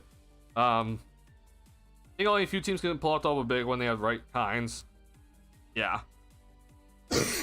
And to me, with the double big, it's not necessarily always like, oh, offensively, I think the spacing's gonna suck. Like, I think there's times with the double big that I look at it and I'm like, hey, like, I like when I look at them, I like what I see on offense, but defensively I have some concerns. That's always my thing most of the time. But then there is definitely times where it's flipped, where I'm like, hey, I think this double big lineup can actually hang there defensively, but neither of these guys shoot the three ball. So there's that concern then on offense. But it definitely takes some specific skills from the bigs to run it, I think. Technically, Knicks could be double big even. Oh, with Mitchell Robinson, yeah. That is definitely something for sure. Warriors and Rockets styles are still split, but also that specific one, I kind of want to see a hybrid Adam screening and offensive rebounding pair with Curry running around off ball and shooting threes. That would be interesting. Yeah, I'd be interested in seeing that. Now, actually, I will say this: the Warriors earlier on in the year were actually pretty good with offensive rebounds. So maybe that's not the best comparison, but I mean, the 3-point comparison between those two teams is vastly different. Because the Rockets barely shoot threes and the Warriors shoot a ton. That's where the difference lies. I think honestly they were pretty decent last season. Both, like the Warriors, I think were pretty decent at getting offensive rebounds, but they weren't where the Rockets were. I don't think, but maybe I'm wrong. To answer your question, Charles, about where the Bulls 3-point shooting was last preseason, it was 34%, which is here, so it's top half of the league in preseason, but it's preseason. But Bulls were shooting more threes per game, and they shot better. So, yeah, I don't know. 34% on about 48 threes per game. Compare that to this season, where the Bulls are shooting 30% on 41 threes. So, I'm concerned. I'll just say that for sure. Really quickly, just to answer my question, because I'm interested. Okay, yeah, so the Warriors did fall off a cliff then when it came. Oh, no, they actually didn't. They were up here with the offensive rebounds, but Rockets were definitely still end-all, be-all the best. The difference obviously just lies in the three-point shooting. Like, Warriors are up here, Rockets are down here. They actually shot more than I thought, but that is definitely interesting. I'm gonna assume in terms of pace they were vastly different, but I could be wrong. Warriors up here. No, they're pretty similar, honestly. Huh, maybe I'm wrong with my assessment on that one. But the lineups they play are definitely different for sure. The way they get their points, I also think, is pretty different. Unfortunately, God, I never remember this correctly on this page. Okay, yeah, I guess we'll do it this way, because this is just the way we can do it. So let's see, points in the paint. The Rockets last season were here. Warriors were down here. Okay, this is where the difference lies. Yeah, Rockets were let's see, they're top 10 in terms of points in the paint and from their percentage of points. And the Warriors were down here. They're very much bottom of the league. The Warriors are up here because of points off turnovers. The Rockets were mid-pack-ish. And then 3-point field goals made. Or sorry, that's not correct. Where is this? Pointers. 2-pointers made. Warriors up here. Bulls are up here. Rockets are down here. So like this is where the biggest difference is. Okay. Yeah, it is always interesting to look at it. I heart double big works. So yeah, Jet's definitely a little bit interesting. There's like kind of like a tweener, but like he is. I put him in the Mobley status. That I do consider him a big. But yeah, that is a double big that definitely works. Yeah. Except Davis is a spacer. Oh. Huh. Yeah. Thanks for a stat. Usually I would check, but not at PC usually. Oh no, I don't blame you. Yeah. Every team Alex plays for us is a top rebounding team. Oh, I mean, yeah. Adams, like, his offensive rebounding just is so insane that they just put him at the top in terms of rebounds. Yeah. I agree, super different. I sort of love both offensive styles and elements that can match. Oh, I mean, yeah. I think that watching these different offensive styles is great. Like, I know people are I know a lot of people are like pissed off about the fact that it's like, okay, it's only like either you're gonna be heavy paint team and free throw team, or you're gonna be like a heavy 3-point shooting team. Like I know that some people are pissed off about it, but like the way that these teams get their points in all those categories, like to me, it's very different. Like the Rockets get a lot of their points from offensive rebounding and then just playing like slow bully ball to get their points in the interior. Versus then, for example, like let's just look at another team. Like Denver is a post up, like cuts and everything with Jokic, and Jokic being that amazing center. But like Atlanta, for example, doesn't have that sort of center, right? They're off of Trae Young, pick and roll, and Trae Young has to do a lot of scoring in the paint, but then a lot of their wings have to go and score in the paint as well. Like it's different compared to how like maybe the Rockets or the Nuggets would have to go and score in the paint. Like I think that just people are just so it's just like they think the game is weird, but I'm like, God, man, like if we just have better analysts, which thank God we're getting better analysts for NBC and Prime, and also the NBA TV crew is going to be better this season. Like, I hope the love of basketball comes back for people, because this game is still awesome. I don't know why people don't think it is for whatever reason. OKC has hardcore defense with pull-up paint points and transition. Bases his pace in passing. Oh, I mean, yeah. Like, OKC is for sure, like, heavy on defense. ISO scoring with Shea. Like, it's heavy ISO with Shea doing a lot of the work. And, like, they're honestly they're probably in the mid-range as well with Shea. Let's see here. Yeah, they're top 10. So, like, that's not shocking. Meanwhile, the Kings are at the top with DeMar DeRozan. Yeah. Hawks' passing lane defense with young heliocentric feeds. Yeah, it's pick and roll with the center, and then they have like the wings to like Reese Shea. I know Jalen Johnson was out for most of the season, but they have like the other ends guys that have to kind of do some work. So yeah, they're different. The Pacers are definitely like depth, and they're definitely like pace and passing for sure. One of the better in transition as well. But I do think that their offense is a lot more like, it's not Warriors motion, but it is definitely more motion than some other teams, the way that they kind of they operate. Actually, might have passed KD as the best mid-range scorer in the league. It's debatable. I personally would still say KD, but it is debatable, yeah. Not as a plug and play with whom I mean, yeah, you can plug KD into any system and he'll be fine. Yeah. Definitely not as a plug and play, but it is debatable. I would personally still choose Kevin Durant, because he just has that advantage of just that he's 7 foot and can just shoot over anybody in any moment. But it is debatable for sure, because I think you could argue SGA off the dribble is better with his mid range. But yeah, like, because like when I think KD mid range, I think of him in the post, and it's just an ISO, and like you can't do anything about it. He just shoots over you. It's just like, all right, that's 2 points. Obviously he can do many more things. Like he can run a pick and roll and shoot from the mid range, but it's less of that.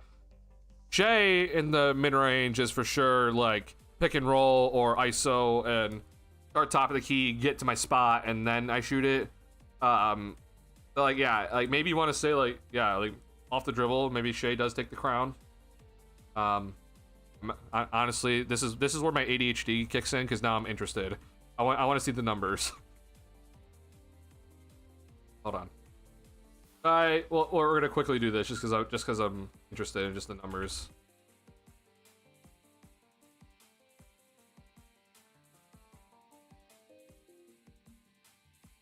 Also, did you guys see that the NBA.com updated the heights again? So like, all of a sudden, guys just like lost an inch again. I'm just like, Jesus, man. Like, why is this such an issue? I don't understand why this is an issue, but it just continues to be an issue in this league. That it's just like, yep, guy lost lost an inch because we like to just give guys an extra inch for whatever reason on their height. It's just ridiculous, but sure. Oh, that's useful.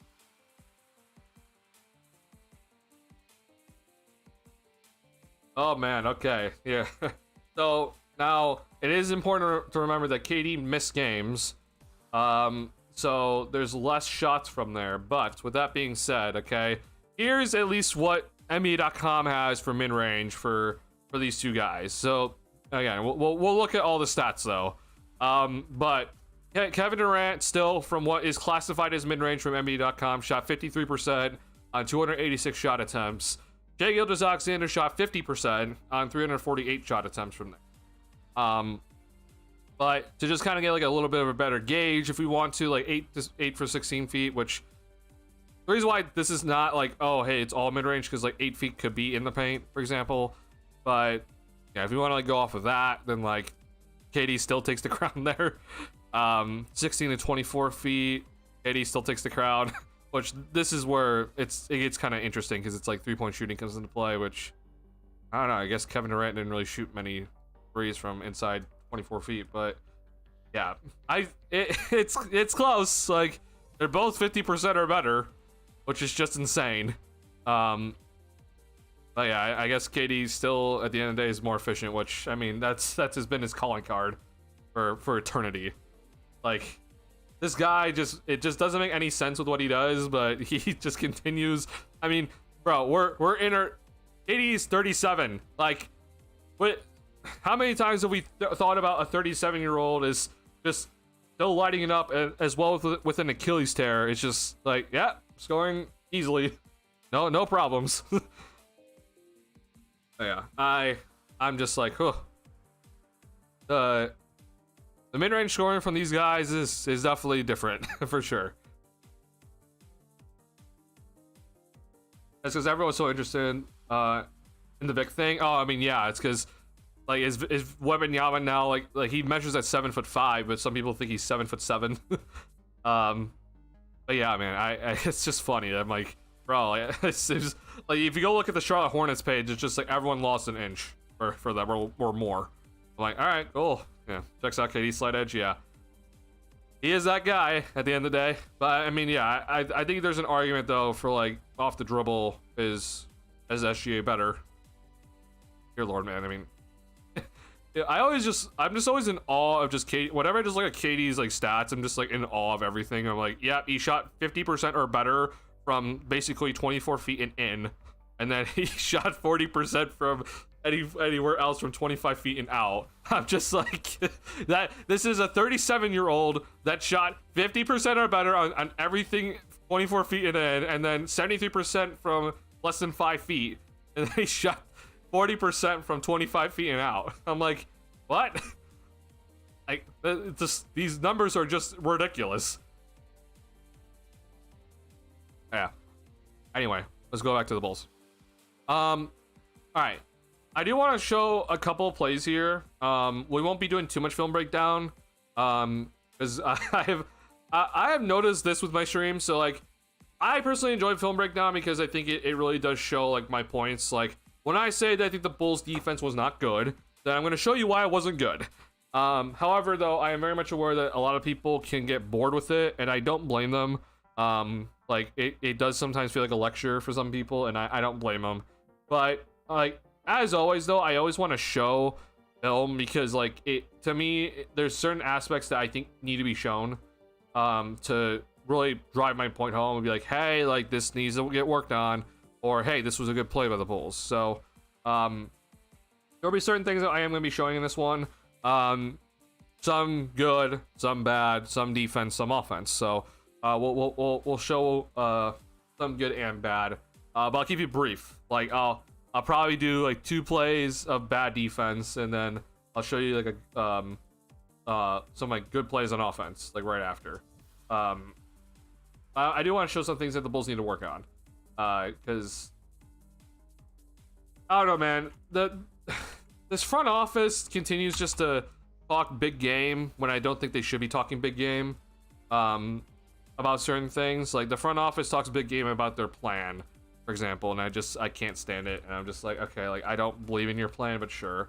But then they talk big game about like, okay, we're gonna improve in these areas because we improved a lot on our offensive identity last season, and we think that we can now come in and be good defensively for whatever reason this season without making much changes to the roster itself. And I'm just like, what?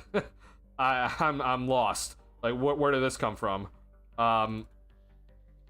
Therefore, we get this. What we see in some games. Let me get my phone. I write down stuff. Did you feel, even though they didn't switch well or much for the Bulls this game, that the starting lineup has a different flexibility to that with bigs to the normal guard heavy? So I think Jalen Smith does bring a paint option in terms of like a paint threat when he's off ball that maybe other lineups doesn't bring. Defensively, it wasn't the best with him, but like he held his own, and I give him props because like guarding like a Julius Randle, for example, is not exactly the easiest assignment. But Randle's also not that fast, so like it kind of worked out in the Bulls' favor. But I mean, again, Randle's not an easy guy to guard or keep track of at all times. The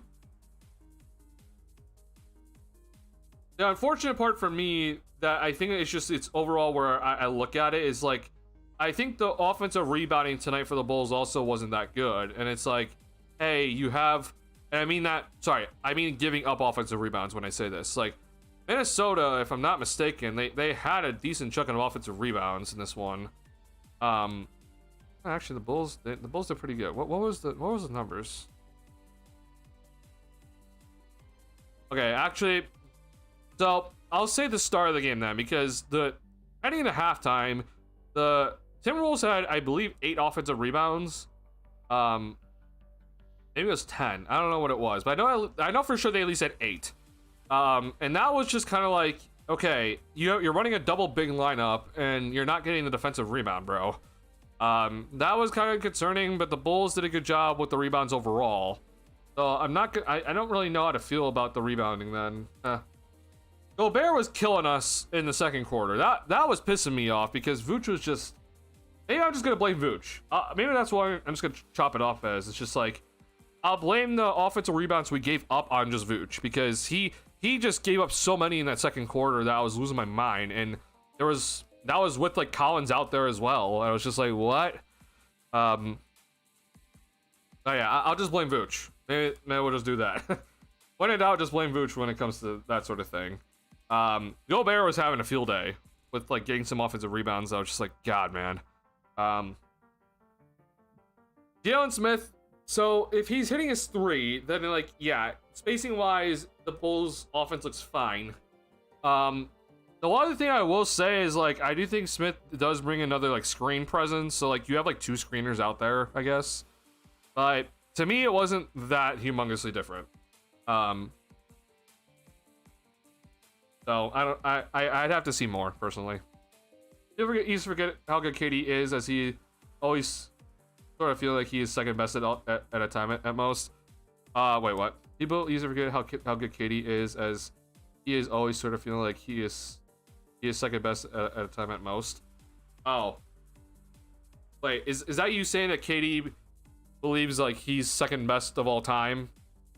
Like he thinks of himself as like the second greatest player of all time. Is that what you're saying?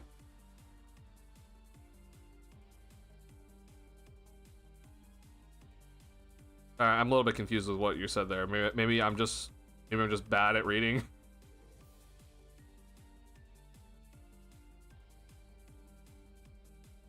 Maybe people compare KD to LeBron. Oh, that's what you're saying. Oh, like, yeah, because in terms of like the small forward position, like he's the second best small forward of all time. I see. Got it. Kind looks pretty big at the moment and in shape to push players around. Yeah, he's pretty sturdy right now for sure. Rudy's awful offensively and scored 16. I mean, yeah. There were so many bad moments with Vooch guarding Rudy tonight. We call Vooch a screener. I mean, historically, Vooch has been a good screener. Like, historically, the numbers have said Vooch has been a good screener. Recently, though, I don't know if we can say that. Oh, you mean second fiddle. Oh, I see what you're saying on his teams. Because, like, his success is like, well, you're playing with Curry or you're playing with Russ. Like, you know, like, what are you doing, right? Like, are you just kind of sitting in the car or are you actually driving the car? Like,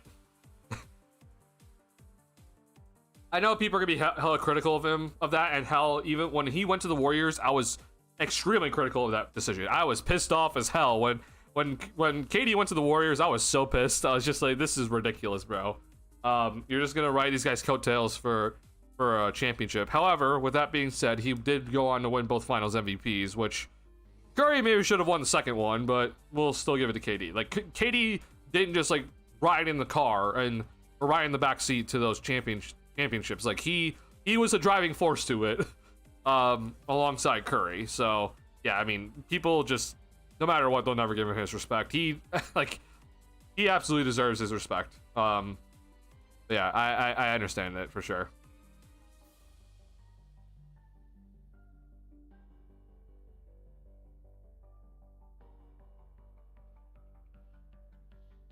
Well, Ant is on his own on the team and not many shoot guards at the moment. Like, yeah, like Anthony Edwards is like carrying the load, for example. When it's like, okay, KD never had to do that, so call, which just like, okay, I'm not really here for that. Also, no, I would take KD over LeBron depending on team makeup and. Oh, I think that's a valid argument. Yeah, like if you already have like your on ball guys, like. If you're making like your squad, like I think there's a legit argument to take Kevin Durant over LeBron. I think in terms of obviously greatest of all time argument, or like in terms of like the all time rankings, like I think LeBron's gonna still always have that mantle. But in terms of team fit, like I think there's a legit argument to take KD over LeBron, and I don't think it's a bad argument. Both that in the 4 position too, yeah. Like it's like KD, LeBron, Curry is a 3 for that era, just as Magic Bird. Oh, I mean, yeah, I think the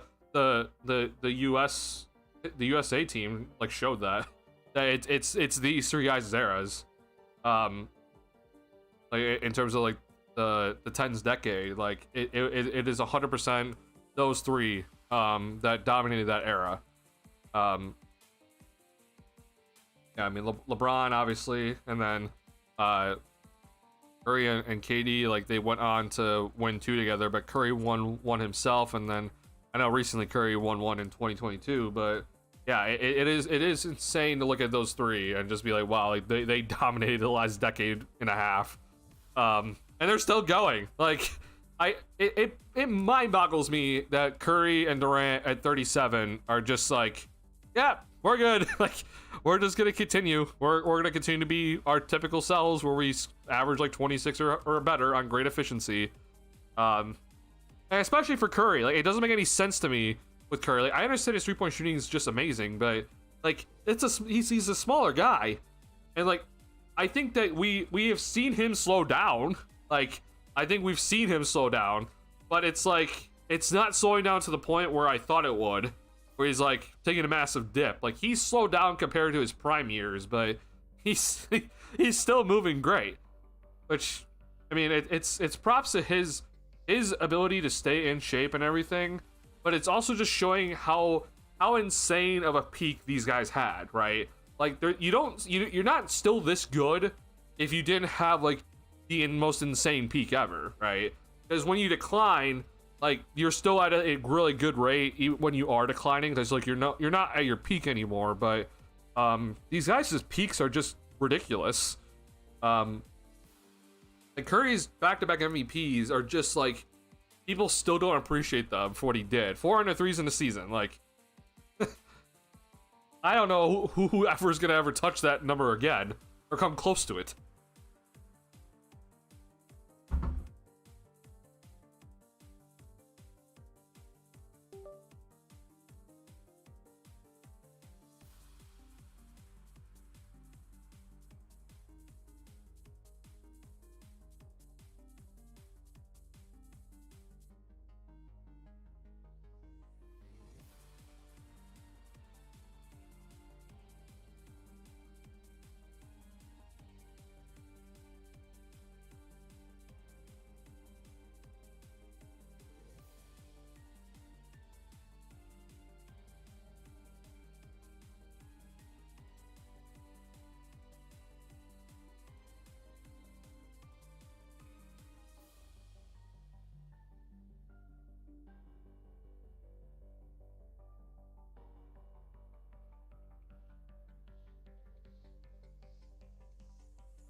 We're back now, finally. Thank you for that, Charles.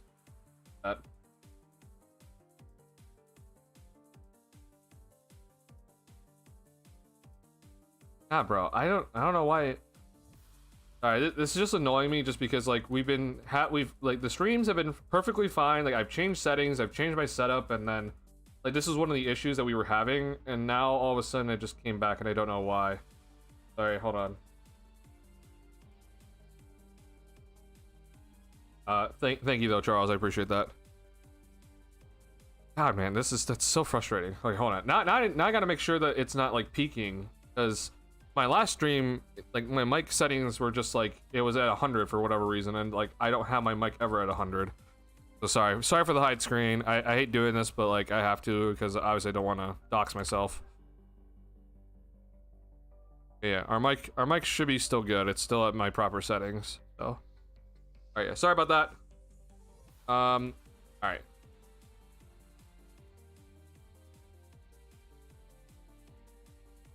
All right, we're back. Thank you, Duncan. Oh, I appreciate it. I thank you guys a lot. Like I think this season has probably started the best in terms of like content wise and like stream wise and everything for the Bulls. So I once again just a big thank you to everybody. Like I think this season the streams have been great so far to start the year, and everything that I think we're doing has just been great. So again, thank you. Yeah, I want to make this clear just because like I know some people are always just kind of interested. It's like the OnTap Sportsnet thing. Like, first off, I'm privileged to be doing that. Like I'm very privileged to be doing the OnTap Sportsnet writing this season. But the only reason why I am able to do it is because of this YouTube channel. Like I have a degree in sports communication, but like you know, no one was hiring me. Like it's just not an easy thing to get into, even with a degree. But the only reason why I'm able to get the OnTap Sportsnet thing is because I have this YouTube channel. So I just want to say thank you to everybody for that. Like it's YouTube channel has opened up many opportunities for me. So I just want to say like it's because of you guys. So thank you again. I want to always just make it clear that like I'm very much aware like the community does a lot. Yeah, I hope to continue doing better with everything, and make the community even better as we move forward. All right, let's see here. I don't know where the conversation got cut off with my mic, so I'm just gonna move on to the next thing I want to talk about. Right for KD or Curry to sneak into the top 5 MVP this season? I could see Curry. KD, oh god, I don't know. You know, I can honestly see KD too. It matters again, obviously, the Rockets' success. I'm just worried about the Rockets without Van Fleet. Like, I'm like genuinely concerned about some stuff, but you know, if Thompson's gonna hit every 3, then like, you know, they'll be fine. But yeah, I mean, I think honestly it's possible for both of them. I do think no matter what though, it's like you're gonna see Jokic and SGA near the top in that conversation. I think Luka is gonna get a lot of conversation because he's on the Lakers now. But also just like I think this is gonna probably be Luka's most insane season ever. Like he's out for revenge. He's healthy. He's in the best shape he's been in a long time. Like the dude was averaging 28, like a near 28 triple double when he wasn't in shape.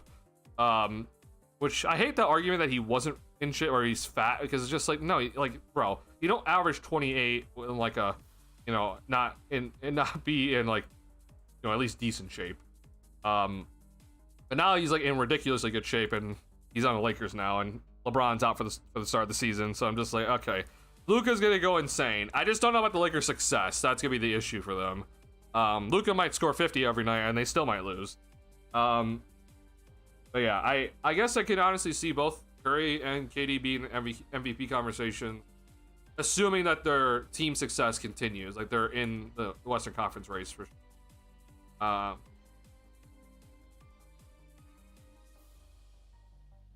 Yeah, I mean, once again, like the people that don't want to watch the NBA, I'm just confused at. Like I am very, very, very, very intrigued by this season. Like this season is gonna be awesome, but you know, people have their issues. The more opportunities you get, the more people finally see you go into good depth relatively to other reports on sports. I appreciate it. Yeah, like I think some people have noticed. But I do think also some people only see my Twitter, and that's the reason why I'm promoting my YouTube channel a lot more on my Twitter now. To work on like getting people to come in here and you know, promoting my writing so people can look at, you know, read my writing and kind of understand where my brain goes. So yeah, I appreciate it. Don't worry, we're working on some other things too here to increase the community. Because I know I haven't done a good job of that because I'm inconsistent with like videos and sometimes inconsistent with streams, but I'm currently working on some things to increase the community and get my stuff out there more. But it just takes time. This stuff isn't easy. Oh, sorry, hold on, that's not the right play. I'm happy no Friday in a way that forces the fun lineup. I want to see it for it to be extreme. Yeah, it forces the humongous lineup out there constantly. Yeah. Again, though, it is fun, but I'm just worried about the balance of that lineup sometimes. But I'm also just worried about the balance throughout the game and just not having a guard, like that's like a, you know, consistent like nice guard out there. But we'll see. Hopefully Thompson just keeps it up. Joker's not shit than Luka and Giannis if his team doesn't take too far. I don't think Giannis, unfortunately, like his team, like.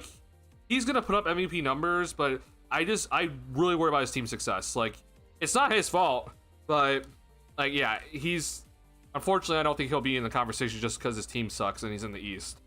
Or assuming his team does suck, which I don't think is gonna suck too bad. Like, if he's healthy, then like I think the team will be still all right, but it's not gonna be like Luka. Let's say, for example, like if let's say the Lakers are like the 6th seed out west. And Luka's having insane numbers, but you then compare it to what Giannis is doing, like, and the Bucks are 6th in the East.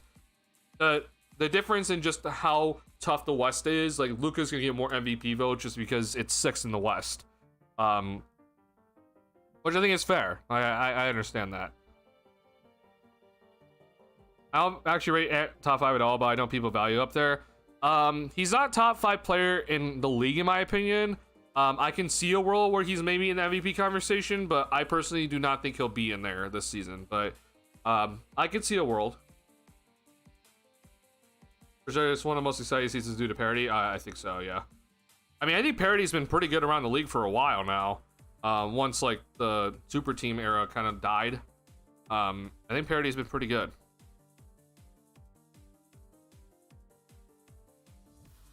Our styles in the evenly matched teams, yeah. Doing good range of potential. I agree. I think that we're gonna see some teams jump this season. Like, I mean, I don't know. The Spurs are always gonna be interesting to look at because like Wemby is, you know, he's an alien with just how he is as a like he doesn't make any sense. But health is gonna be a big thing. But then also like the development of the others of that roster, like because like if they can develop well, then I think those Spurs can make the playoffs, but it's not just Wemby's development and his play, it's going to be others too, right? But it's hard on time for you naturally. Oh, it definitely is, yeah. But again, I love this stuff, so I make time for it. Oh my god, I apologize for the drop frames this stream. We have dropped, actually not too bad. We've dropped about 50 frames this stream, but I just had a massive drop, so sorry if the quality went down for a second. Also, Reed Shepard will be a wild card too for extra minutes. Oh my god, Reed Shepard, yeah. I am definitely a little bit worried about him just kind of stepping into this role just because of how young he is, but hey, like if he can figure it out, then by all means. 60 Lakers an achievement. 8 when need to not be awful and at least. So the thing is though, last season, like it's just so weird when I look at the Lakers because like it is tough to gauge them because like. The record from last season is like Anthony Davis and LeBron, but then also Luka came in later. And they had like okay success with Luka when he did come in. It's just it's hard. It's this hard formula where it's like, I know LeBron's gonna be out, but like argumentatively, like from what we saw last season, LeBron being out is almost a good thing. With Luka on the floor, which is like so weird to say, but it's just like it kind of was that way. It's a matter of how Luka looks and how much he can carry for the squad, because I do think honestly, like some of the surrounding pieces for the Lakers are honestly pretty solid. Like forget the center position for a second. Like Aiden, like I am very much aware what Aiden's issues are. Like forget that position for a second though. Like I think Reeves is really solid. I think Hachimura is a solid, piece around. They went out and got Marcus Smart. Like they've done a decent job, like with some of the surrounding pieces. It's not OKC Nuggets level or anything like that. Like it's not there, but I think they've done like an alright job with some of the surrounding pieces. It does also kind of matter if like Jared Vanderbilt can like do anything on offense, which we'll see. But yeah, it'll be interesting just to kind of see where the Lakers are overall. But the other thing though is just like, what does Luka do? Like if Luka is gonna suddenly go on and average 33 points per game and on ridiculous efficiency and like average like a 33-point triple-double, like that's gonna lead you to some wins that you think that maybe they don't deserve, but it's Luka. So that's just kind of like I have to just kind of gauge that a little bit in my theory, but we'll see if Luka is able to get there. Spurs we have that, but not there. You got so many guards that don't exactly match. I agree, their 3-point shooting is also scary. They don't have that right now. Not as defense as could be to take advantage of Vic. Defensively, I think they're gonna be a little bit better defensively this season, but I agree that the defense is still gonna kind of struggle besides Wembanyama. That Climber arrived. Hey, go take care of business. Appreciate it, Charles. Thank you for checking into the stream. Thank you for all the commentary. I appreciate it. All right. Sorry, I'm getting sidetracked. Okay. Again, once again, we're gonna be talking about just a couple of bad things on defense for the Bulls, and then I want to show some good stuff here. And then we're gonna, absolutely just rule over what Buzelis did to Rudy Gobert. We're gonna be talking about that forever. Okay, let's start off with some defense that I just actually I need to pull up the game because I didn't get the time for this one, but I know the play that we gotta look at here. Sorry, my cough is just being persistent. I don't know what to do about it right now. Okay, 446.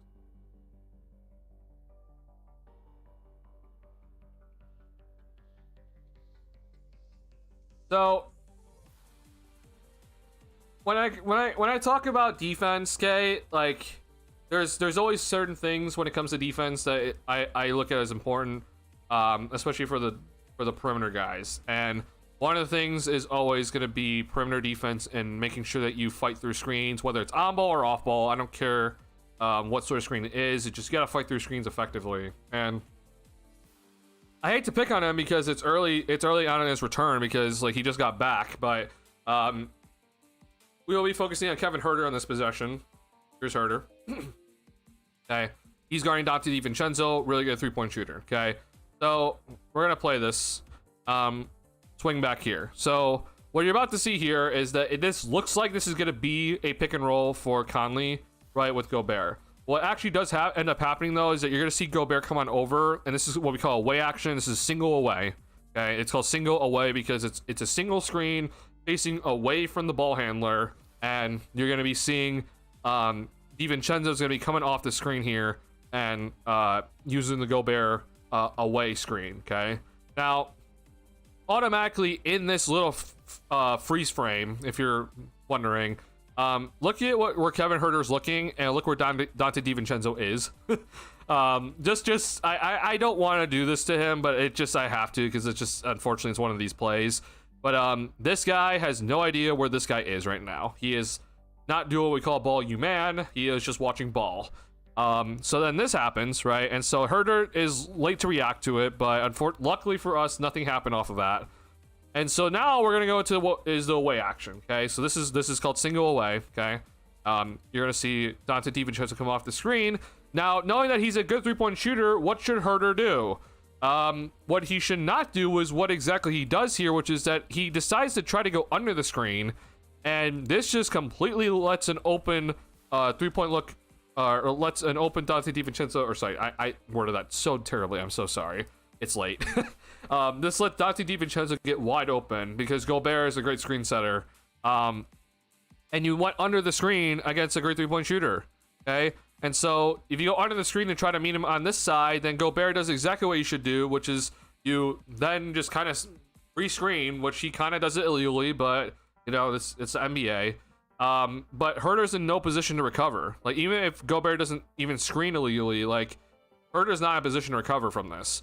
And so this is once again a terrible, like, it's an example of terrible screen navigation by the Bulls, where Herder decided to go under, right? If this is the screen, like, he decided to go under when in reality he should be going over and making sure that DiVincenzo doesn't get an open 3-point shot off of it. Because if you think about it, right, like, if you're Herder and you go under the screen, okay, then there's no one that's gonna be able to come over and help if DiVincenzo just shoots the 3 ball, okay? But if you go over the screen, right, we'll go back on the play here. If you go over the screen, okay, then you at least take away the 3-point shot. And if Herder, or if DiVincenzo decides I'm gonna curl to the rim and drive, then you have help, right? Like, the defense is able to help you, but there's nothing the defense can do here if you go under the screen. So, like, I just don't understand the decision here. Maybe it's just, you know, it's just a one-time thing from Herder, and, you know, he's just getting back, so I'm not gonna be too critical on him. But it is something that we got to work on these things, man. It is something that just, like, this just can't happen. I personally put this under as, like, hey, you might be late, but at the very minimum, I still need you to do the proper thing, and which is that you gotta go over the screen here. That's a 3-point shooter. You go over the screen. We figure out the rest later. Okay, at least then, like, you still did things properly. I just don't understand going under here. But maybe that's what the Bulls said to do. Maybe that's what they said. I doubt it though. I'm just confused by it. So that's one play. Let's look here.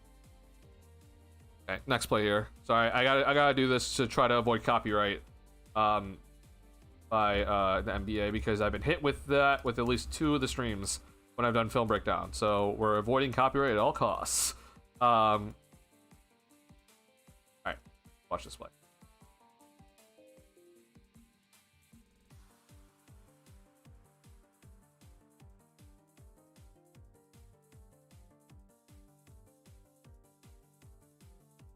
So here's another example of the Bulls not doing proper screen navigation, okay?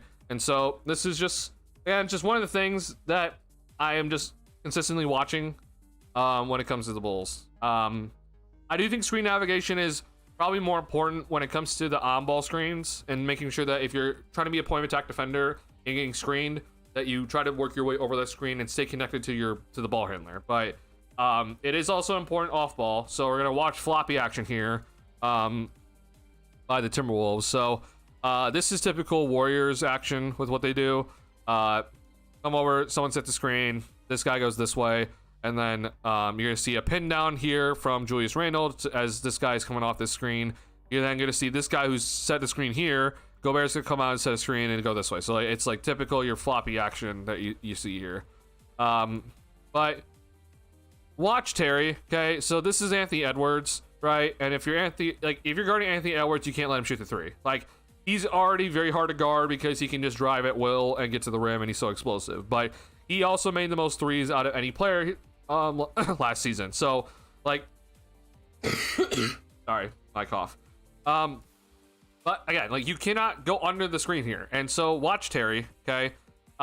He decides that I'm gonna go this way and try to go under the Julius Randle screen for whatever goddamn reason. I don't know why. Just go over the screen. Just trail Edwards, please. But what this then does, because Terry decided to go under, Conley and Edwards did the exact proper thing, which is that if the defender goes under the screen, then you do what we call fading, and you go back out to where the corner is, okay? And this completely puts Terry in out of position when you do this, okay? So Edwards then does the proper thing, and so he fades back out to the corner, and so now Terry is out of position. The Bulls are now in a weird in-between where, are you supposed to switch this? Are you supposed to have Terry recover and someone's supposed to come over and help? Like, I don't know what you're supposed to do here, but it's because now that Terry decided that, oh, I'm going to go under the screen, that now Julius Randle gets this, and then this happened. So whether it is that Terry did this properly, and this is exactly what the Bulls asked for, because it is kind of arguably an ice coverage with what Terry did. Like, this is like technically icing the pick and roll in a sense, where you're forcing the ball handler to go towards like the middle of the floor here and like try to dare them to shoot a mid-range shot. So if this is played correctly, then someone has to make sure that they tag Randall here. Whether it is supposed to be Herter, which I don't think it's supposed to be. Like, I'd be shocked if it's Herter's job, but maybe it is.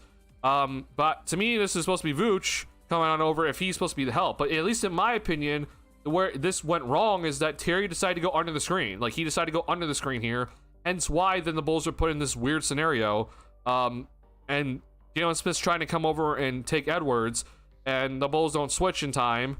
Or maybe that was supposed to be a switch. I don't know what it's supposed to be. But if I'm confused, then I'm sure that the players are also confused, okay?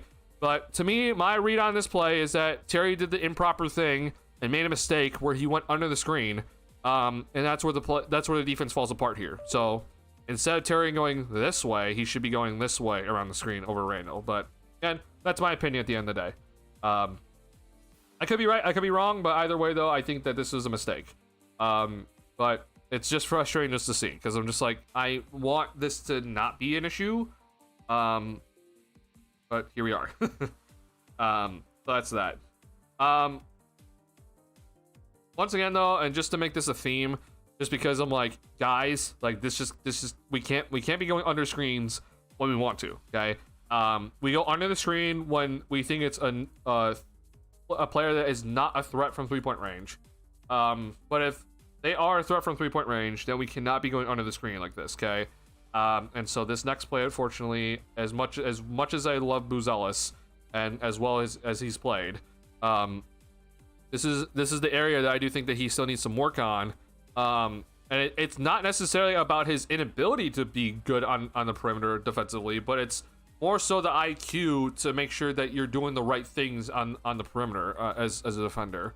And so again, I don't know everything that happens here, but sorry, it was a black screen. Sorry, we're gonna watch this, okay? But maybe the Bulls messed up here, and like, because Trey Jones has been on Edwards all game, and so like I understand that, like, yeah, there's this whole like confusion, like, okay, who's matching up on who, right? I get that, but to me as a player, you should know who the shooters are at all times. I don't care if you're not planning on ever matching up against that player. Like, if you know, like, okay, no, that's that guy's assignment, I get it. But to me, I think you should still know who the shooters are, and especially if they're the superstar of the squad. Like, can this guy shoot?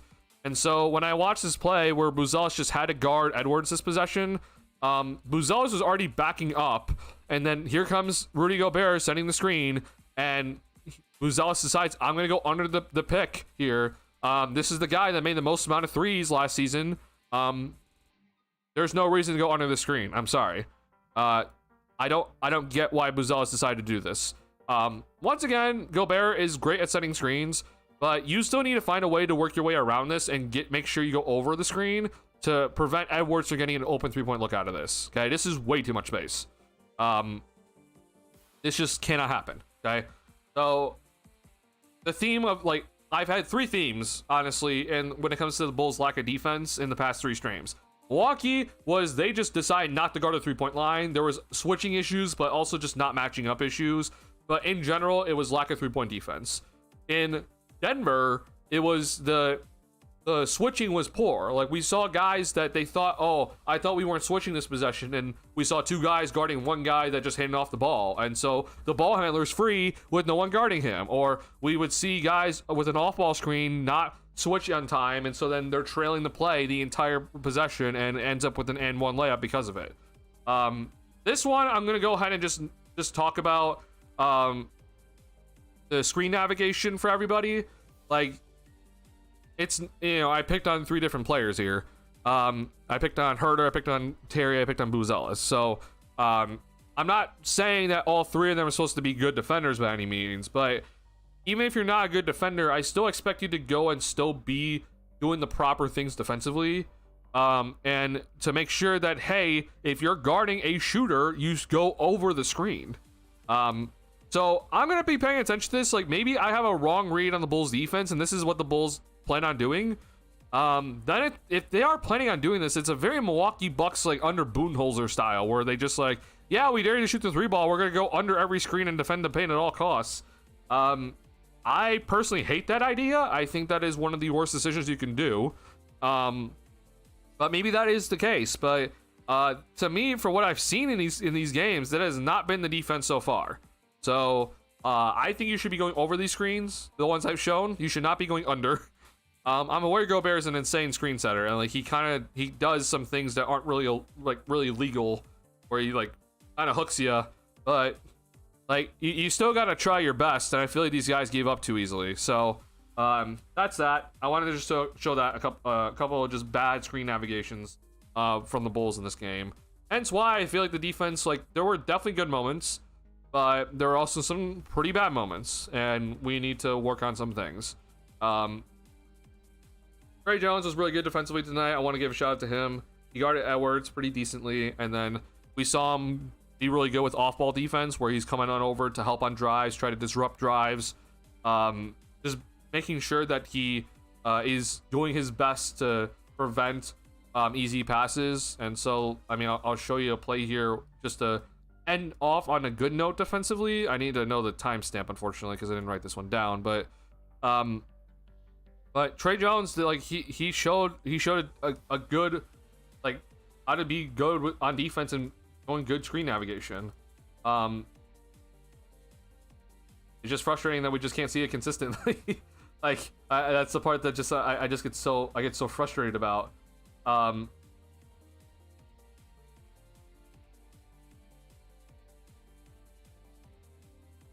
So here's the only reason why I'm like kind of even considering maybe this was the Bulls' plan tonight, is that they're just gonna go under the screens. So watch this, okay? It's a typical set. I never honestly know what to call this set. I need to find out the exact name for this sort of set here. I've always kind of known this as like a flex action, but I don't know if that's correct, honestly. Anyway, though, what you're gonna see here, so pay attention to what Javon Carter and Trey Jones do here. This is a back screen or a cross screen here, and they do a good job, okay? Like they switch this correctly, which is great. Vooch also decided to come on over and help here, which is also good. So good job here. Now, here comes the pin down, right? So you have the cross screen where, you know, Edwards comes on over. He screens for the guy going this way. Or sorry, I completely messed that up. Hold on. This guy comes on over. Edwards goes this way, and then he's gonna come off a pin down here for Rudy Gobert, from Rudy Gobert. And so now, this is where I'm just like, maybe this was just the plan for the Bulls, but you see here, Trey Jones decides to go under the screen here, right? This is Dillingham. So maybe this was the plan, but either way, though, he did a better job of navigating the screen, even though he went under the screen, right? He decided to really heavily shoot this gap and get through that screen from Gobert, and so this prevented the pass from McDaniels, that little easy pass there. Instead, McDaniels loses the ball, and Trey Jones is off to the races. So that's it. You know, good defense from Trey Jones in that possession, and then we're gonna watch another one right after it here. And so this is where this is where I'm talking about. Where in the second quarter with the Bulls, they did a good job of helping on drives. So sorry, I'm gonna back it up here. All right, copyright. All right, we're back. Screen here, we'll throw it back out. Not there. We're gonna move it along, and typical drag action, and here comes Edwards. Okay, so here comes the screen for Edwards, right? And Javon Carter did a good job of navigating over this. He also made sure Edwards took the screen, right? But Edwards is about to do his drive to the rim here because he has a step, right? He just had a pick and roll set for him, and he's going to try to drive hard. Watch Trey Jones, okay? Trey Jones is going to come on over and help off his man and just try to disrupt the Edwards drive, and he does. He stuns him right there. That prevents Edwards from taking that corner, turn the corner to the rim, and then he doubles up on it when Edwards tries to go back in and try to attack Carter again, and Jones is there, right? This is great by Trey Jones. He gets the deflection out of it, gets the steal, and we're off to the races. So, like, we need to see more of this. So whether that is, maybe I'm wrong about the Bulls defense and they decide to go under the screens tonight, but if that is the case, then you need to navigate that screen like how Trey Jones did when you're off ball. And so we gotta just see better, no matter what. Like, whether I was wrong about the way the way that they're gonna navigate the screens tonight, like maybe they were supposed to go under, but you gotta make sure you navigate it correctly, and make sure that you do a good job, and take away any passing lanes. Rockets match winning last season, projected big rises. This one has some fun ones too. Yeah, where screen navigation is Giddey. I mean, it is obvious that Giddey's screen navigation is poor. I will say that he had some good moments in the Cleveland games where he was guarding some guys like Hunter, for example. I think that he had one good possession against Randall tonight. That was like a one-on-one play or ISO defensive possession for him. So trying to avoid him from having to, be a point of attack screen navigator is a good thing for the Bulls. So I hope he's still working on it, because like that's an area that Billy Donovan has called him out on during some practices, and like he still needs to work on it for sure. But yeah, I mean, I am very much aware that is not a strength of his. One of my early plays that score from the Wolves where they screen Giddey one way, then another player screened him back the other direction straight away. I thought to myself, that's the correct player to pull that on. Oh, I mean, how early was that in the game? I think I know what you're talking about. God, what was it? I'm not going to be able to find this though, but I think I know exactly the play you're talking about. But yeah, it's smart at any point to try to do that. All right. Anyway, though, let's move on to offense. I want to show some good plays in offense, and both of them, of course, are going to involve Buzelis, because he's our Lord and Savior. So when it comes to making sure that when it comes to Buzelis, like, I'm always like watching to see how the Bulls can try to find actions for him to get him some on-ball opportunities and like set him up for good spots to go and score. And so here's Giddey bringing up the ball. The screen's gonna go black for a second. I do apologize.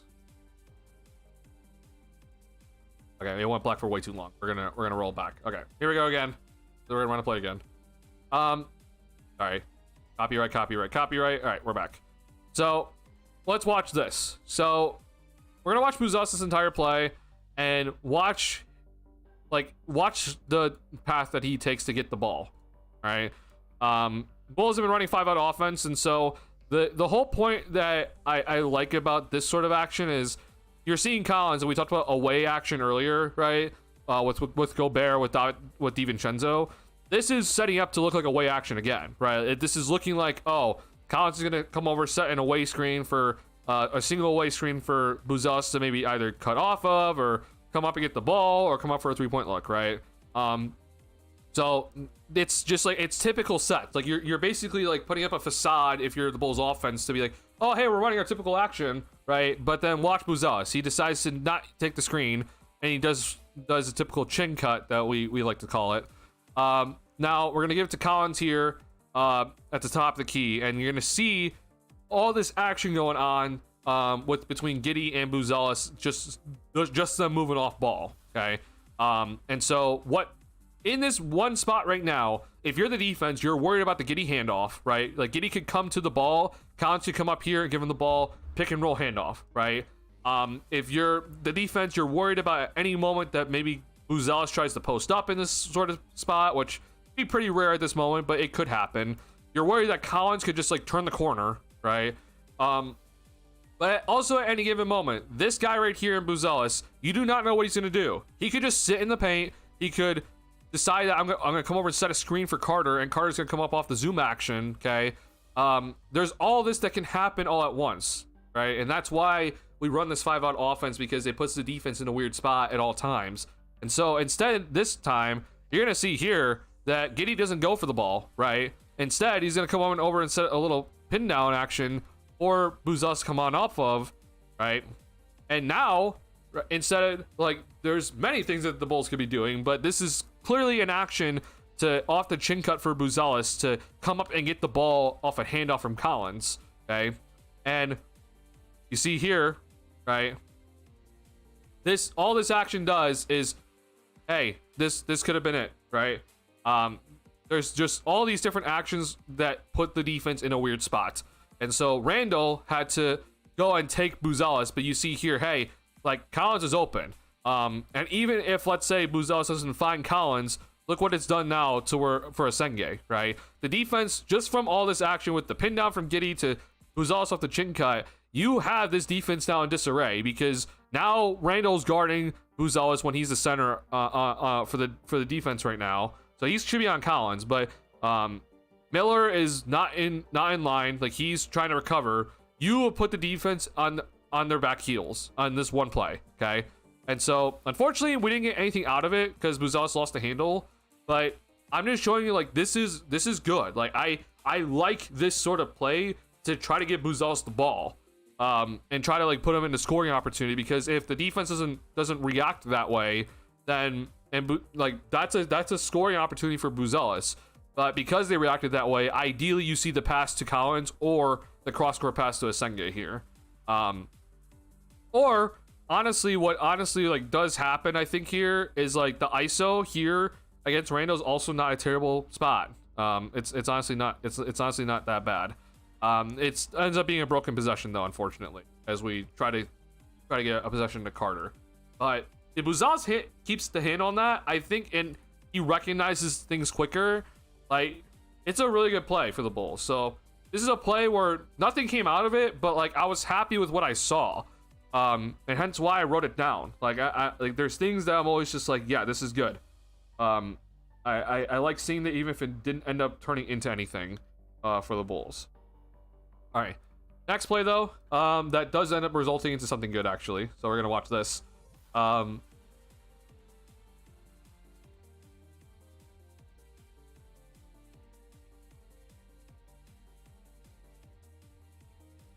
So when Buzelis kind of had, like, a nice sequence in the third quarter, or in the fourth quarter, excuse me. Here's one of the plays that we saw from the Bulls. And overall, I was pretty happy with it. Like, I was one of the things that Collins has not gotten enough credit for in preseason is his passing, and you're gonna see a really good pass from him in this play. So here we go. Okay. Once again, 5-out offense, okay? And I know it's not 5-out currently, right? But there's always the threat of a 5-out offense with this Bulls squad. It really puts a lot of pressure on the defense at all times to make sure that they have the right reaction. Because even in this sort of set right here, in my head, like, I don't know if I have on Fantasia, but I might. But, like, I can kind of just visualize all these different things that the Bulls could be doing in this sort of set here. Like, just seeing just this set, like, I think of many different things. Like, I think that Herter can come on down and set a screen for Collins to come on up, and then Collins can set a screen, and then you're running pick and roll quickly. This could be a simple guard pick and roll. There's the zoom action that we can, or a little handoff action we can run over, which I guess is arguably pistol action, right? There's just a lot that I automatically can see. So let's watch what happens here. We throw it to Herter, right? Now Collins comes up and gets it here into the high post, okay? Collins has been very good in this spot all preseason long. He's made a lot of great passes from this exact spot in preseason. And so we're gonna give it to him here, okay? So as this happens, right? Flare screen, right? Dalen Terry comes on over after Herter throws him the ball immediately. Flare screen for Kevin Herter off of this. And Herter does a good job of recognizing the defense and decides, all right, you're not paying attention to me. I'm going to go and decide to cut to the basket. Because He decides cuts to the basket. These guys have no idea what's happening right now. These guys are lost, right? Dillingham did not get over the screen in time. Good job by Terry setting the screen. I believe this is Terrence Shannon Jr. He has no idea where Herter is. In my opinion, this should be a switch, but they didn't do that. And so Herter decides, all right, you're not paying attention to me. I'm cutting. Good pass by Collins, which then forces the defense to rotate. And then, after the rotate comes on in, well, there's no help now. After the initial rotation comes on over, Booz Ellis is wide open, okay? And you get a wide open three-point look out of it. Off of just a good play. This was the lineup that I was kind of interested in. When I was watching, I was really interested in it because there's really no point guard on the floor, right? There's, on this current floor right now, I'll back it up, okay? You saw Dalen Terry brings the ball up, right? And at least in my opinion, he's not really a guard. He's also not really a scoring threat. So he's not, I don't love when the ball's in Terry's hands, but like he has like decent passing vision, but like he's, you know, I don't really want him to have the ball. Herter is very much more of a shooting guard, more off-ball threat. And so honestly, your best on-ball threat is this guy. But as we saw in this play, right, the ball didn't get to him until the end of the possession. And so just off of good action by the Bulls, and this is, yes, the Timberwolves like third string guys, but just by good action by the Bulls and good sets, like you got a good look for Montez Booz Ellis in the corner. And so I'm happy with that offensive set there by the Bulls. So looking for more of that. We've seen similar actions throughout all of preseason for the Bulls, where it's like something similar to this. Yeah, I'll be interested to see if we have more actions like that. Overall, though, I'm pretty happy with the Bulls' offense. Like, there's definitely some turnover issues, and there's definitely some things that we can always improve on. But offense, though, was pretty all right throughout preseason. I'm not too concerned about it. There's also some more diversity throughout the offense. I've talked about a lot so far in preseason how whenever someone is driving right, you see the Bulls rotate right on offense. And I think the Bulls have done a pretty decent job of that throughout preseason to make sure their spacing is always proper throughout the game. So good job by the Bulls. Let's see if I can just find like a quick play of that. I'm interested. I don't know if I can. Might take some time here.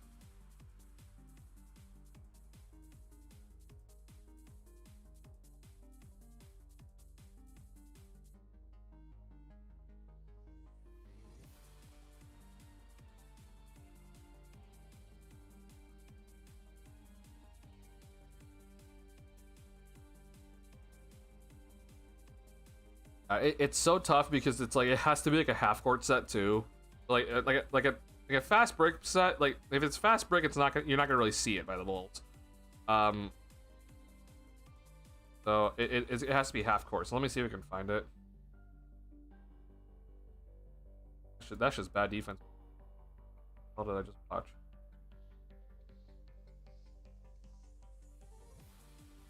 And honestly, we'll take this play. So, I mean, I was going to show this play anyway, just because it's Booz Ellis' incredible move on Gobert. Maybe there are some, I might pull up a play later from a different game, because I didn't write down any that showed like, oh, the Bulls, you know, rotated right on offense, but just watch it's sort of what we're going to see here. So like in what the Bulls have been doing a lot of, and this has been started by the Grizzlies. Okay, this started a lot last season. Now you're gonna see kind of it in this play. It's not perfect though. But basically though, if the idea is if Booz Ellis takes his screen and drives with his right hand to the basket, okay, then everyone rotates to the right once. So Herter would then go to the corner. Carter would then clear out and go to this corner, and then you're gonna see Dre Jones go up this way. Now, you don't see that in this play, actually. You instead, though, see, and this is good by Herter, you see as Booz Ellis is going this way, he clears out. Because he recognizes that Booz Ellis needs a space. And then you see Carter, instead of him going this way, you're going to see him move up because Herter decided to clear out. But let's just watch this, because, like, we're just in awe with what Booz Ellis has done in preseason. This is one of his plays. So good job by Herter here. He clears out. And watch Buzelis. Like this play is crazy, man. I that play to get the shot over Gobert is just awesome. But yeah, it's a crossover hezzy move, honestly. And I'm just like, dear Lord, bro. Like this guy has really worked on his ball handling, and I'm loving it. Let's watch it one more time. In between, boom, and you get Gobert off his timing, and he gets it over one of the best shot blockers in history. So yeah, that's just awesome by Buzelis. I love seeing that. Let's go to the other play here for Buzelis over Johan Berenjay. I did not write this one down, so give me a second to find it.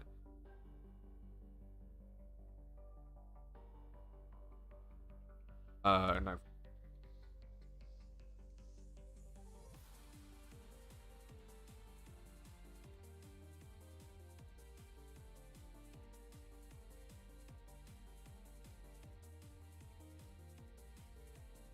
All right, just so we can just always just continue watching Buzelis and just how well he's played. So, little pitch to Collins, and then here comes the drag action. Okay, and so pick and roll. So again, this is where I just don't know if like maybe the Bulls weren't fully right tonight, because like I'm seeing this right, and so when I see this, I'm thinking like Phillips is doing everything right. Like Phillips is moving up, like Herter should go this way, right, and then you should see Dalen Terry go this way. That's what the rotations are.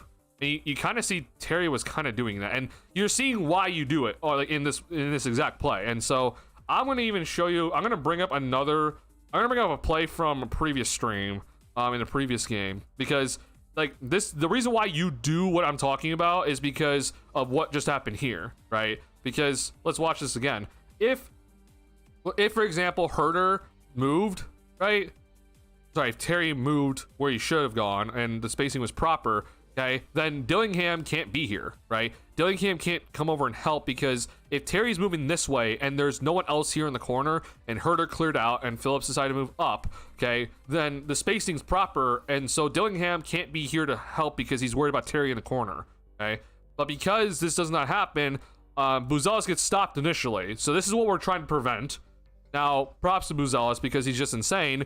He decides, all right, well, I got the switch now, and in between cross, and I'm gonna go up, and he gets the timing off again for Berenjay and just gets him. It's incredible to watch a 6'10" guy with this much athleticism and length have the dribble skills to do such a thing. Berenjay, I understand he's a rookie, very young, very raw, because hasn't played basketball for a while, but we saw in preseason how well he can block shots, and to see this, man, like it's so incredible from Buzelis.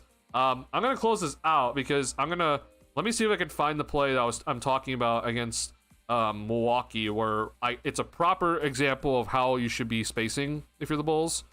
And I know for certain that Trey Jones got a score out of this.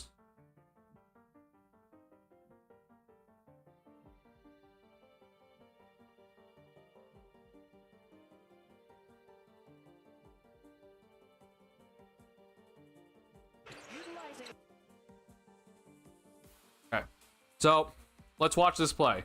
So, like I talked about when it comes to the spacing, okay, like we rotate the way the driver goes. So let's watch this play. Okay, it is a little bit broken, but I promise you it's this play here. Okay, so watch.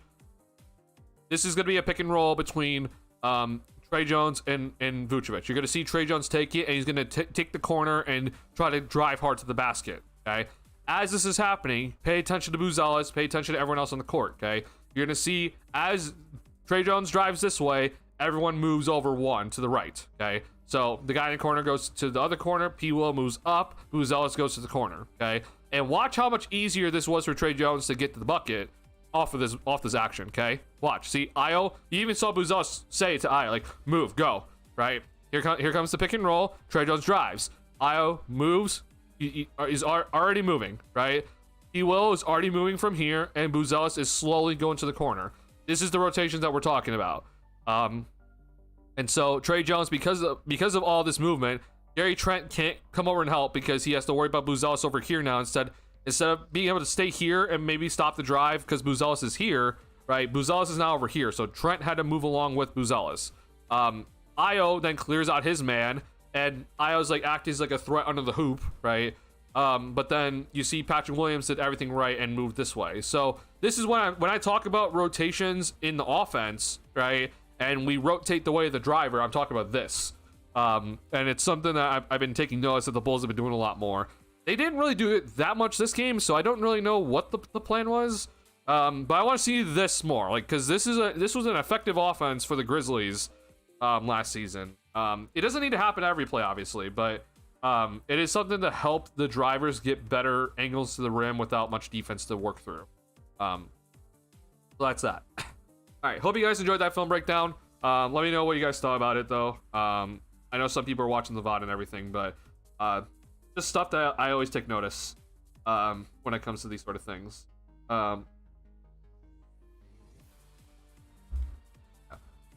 All right, I see you, Charles. Sorry, I have not had chat up this entire time. I see you. At least some people taking the ball up like early last season for random times. Yeah, if you ever see Patrick Williams bringing the ball up, I'm already telling you right now, it's a horn set by the Bulls. Okay, so if Patrick Williams brings the ball up, like it most likely is gonna be a horn set, and I hope people know that. It's a fun thing to know, but I don't know how much the Bulls are gonna be doing that. Isaac in preseason, the super rare dribbles also gave me P-Will dribble vibes. So yeah, man. I mean, Patrick Williams and Isaac Okoro are unfortunately very similar players, which is why I was very concerned about getting Okoro in the first place. But it is what it is. But Pat, like, to give him credit, again, he didn't play in today's game, but to give him credit, he did pretty decent in preseason. It wasn't great by any means, but he did decent off the bench. I appreciate him shooting the 3-ball. The defense was good moments, but also some iffy moments.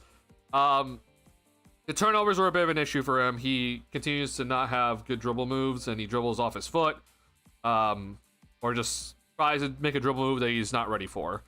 But I give him credit, though, because he was not, at least in my opinion, he was not the worst forward or worst player of his position in preseason.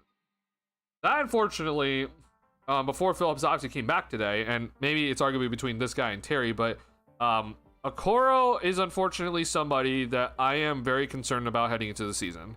Let me show you a tweet that I was shocked at how many likes it got. Like, I just tweet things out in the middle of games, okay? I just tweet what I'm thinking, right? I don't ever try to, like, I'm never here to try to, like, make a pop-off tweet or anything like that. But some tweets pop off for whatever reason, and I don't know why. But this is a tweet that I had about Okoro, and Okoro has had a really rough preseason so far, which is, it's concerning because I think when it comes to Okoro, there has been a lot of talk about him trying to become, like, more involved in the offense. He's going to come in and bring the defensive edge the Bulls have needed, okay? But one of the things that I talked about in my preseason video for things to watch was, like, what was going to be Isaac Okoro's offensive role with this squad in preseason. And we very quickly kind of found out that it's nothing different from what he did in Cleveland, really, which is mostly be in the corner, don't really have him dribble the basketball too much, be a cutter, and hopefully he finishes at the rim. Fast break opportunities here and there. And then I showed a play in the first preseason game where, like, he could maybe get some 3-point looks off of some zoom actions that maybe Patrick won't really be able to. But other than that, like, it's still just being a 3-point shooter, like, without taking a dribble for him. The thing with Okoro, though, that has been really concerning for me is this. Okoro came from Cleveland and is just automatically in the starting lineup. Now, granted, I don't know if the plan was for him to start if Kobe was healthy, right? And so maybe the Bulls are going to be starting Kobe and Herter instead of Okoro. But either way, though, he got to start for the 5 preseason games, and it seemed like from within people that were able to, media and, like, others, like, it seemed like Okoro had the edge, and a lot of people were talking about him starting, and I'm like, okay, well, if the if he's gonna be starting, okay, the standard for him, at least in preseason for me, is that you gotta show me some positive things in every game. That does not mean you need to play well in every game. It just means you gotta be showing me some positive things in every game. And in the last preseason game, okay, he missed an open 3-point look, and it wasn't really even close. He blew a layup that he absolutely should have made. He missed 2 free throws when he got fouled, and he was getting burned on some defensive possessions, and he had 4 fouls in 9 minutes in Denver. He was not the only bad defender that night. Everyone's playing bad defense, but this is the guy that people have talked about as like he's supposed to come in and be like this defensive stopper. And I've been adamant that like I don't think Okoro is like this all-world defensive stopper. I think he can be kind of good on defense, especially as a point of attack defender, but he's not a playmaker defensively, at least in my opinion. He's not a guy that gets many deflections. He's not a guy that gets many steals, not many blocks. But in terms of being a point of attack defender and guarding a guy that is similar in his size, like, yeah, I think he could be a good to solid defender. That's it. Like, I don't think he's like anything else. And so to see him be getting like burned by Jamal Murray in Denver, it was pretty disappointing to see. And so look, I'm not here to be calling for, oh, we need to just like, we're done with the Okoro experiment after 4 preseason games. Okay, I'm not here to say like, yeah, 4 preseason games, we're done. Like, I'm not here to say that at all. However, I've been kind of adamant about this, that I'm just like, if Okoro can't find a way to kind of figure it out here in like these early regular season games, and he continues to play badly and he's not really being an impact on either end, then I just honestly do not understand what the upside is to be playing him. Like, I maybe, and you know, maybe people can respond to this if you're watching the VOD in the comment section, but you can respond now too. I'm all for. I know people it's tired, it's late, but like my issue with Okoro right now is that he's 24. He's soon to be 25 in January. I don't really see much upside in him at all. Like I understand like it's early, but like, I just don't see it. I've been watching him a lot in Cleveland, and he's not. Like, he isn't anything great to me. His 3-point shooting is only decent in the corner. It's not good. It's decent. He doesn't shoot enough for it to be a good 3-point percentage. Like, yeah, the percentage looks nice, but he mostly just shoots in the corner, and almost, if not all of his shots are when he's open or wide open. Like, unfortunately, if you're wondering, like, that's a defender's dream.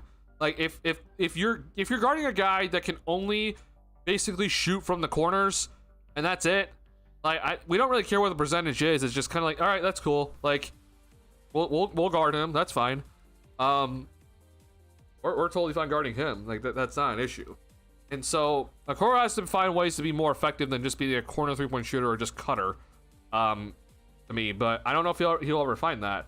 But to get back to my original point, though, like, for a guy that's already 24, soon to be 25, that has shown limited upside on the offensive end, and defensively, yeah, like, I think he has shown to be a good defender at times.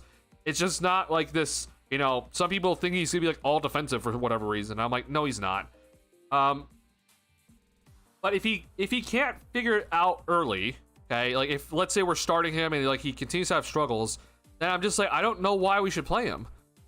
There's just, to me, no upside in letting him try to figure it out, because I don't see his future with this Bull squad. Like, I don't see the upside of him being here if he's not playing well early. And it's the unfortunate part for him, because it's like he has to then perform early for me to be like, okay, yeah, you get to play now because you're playing well. You're being impactful at both ends of the floor, at least, or maybe at least just one end of the floor, right?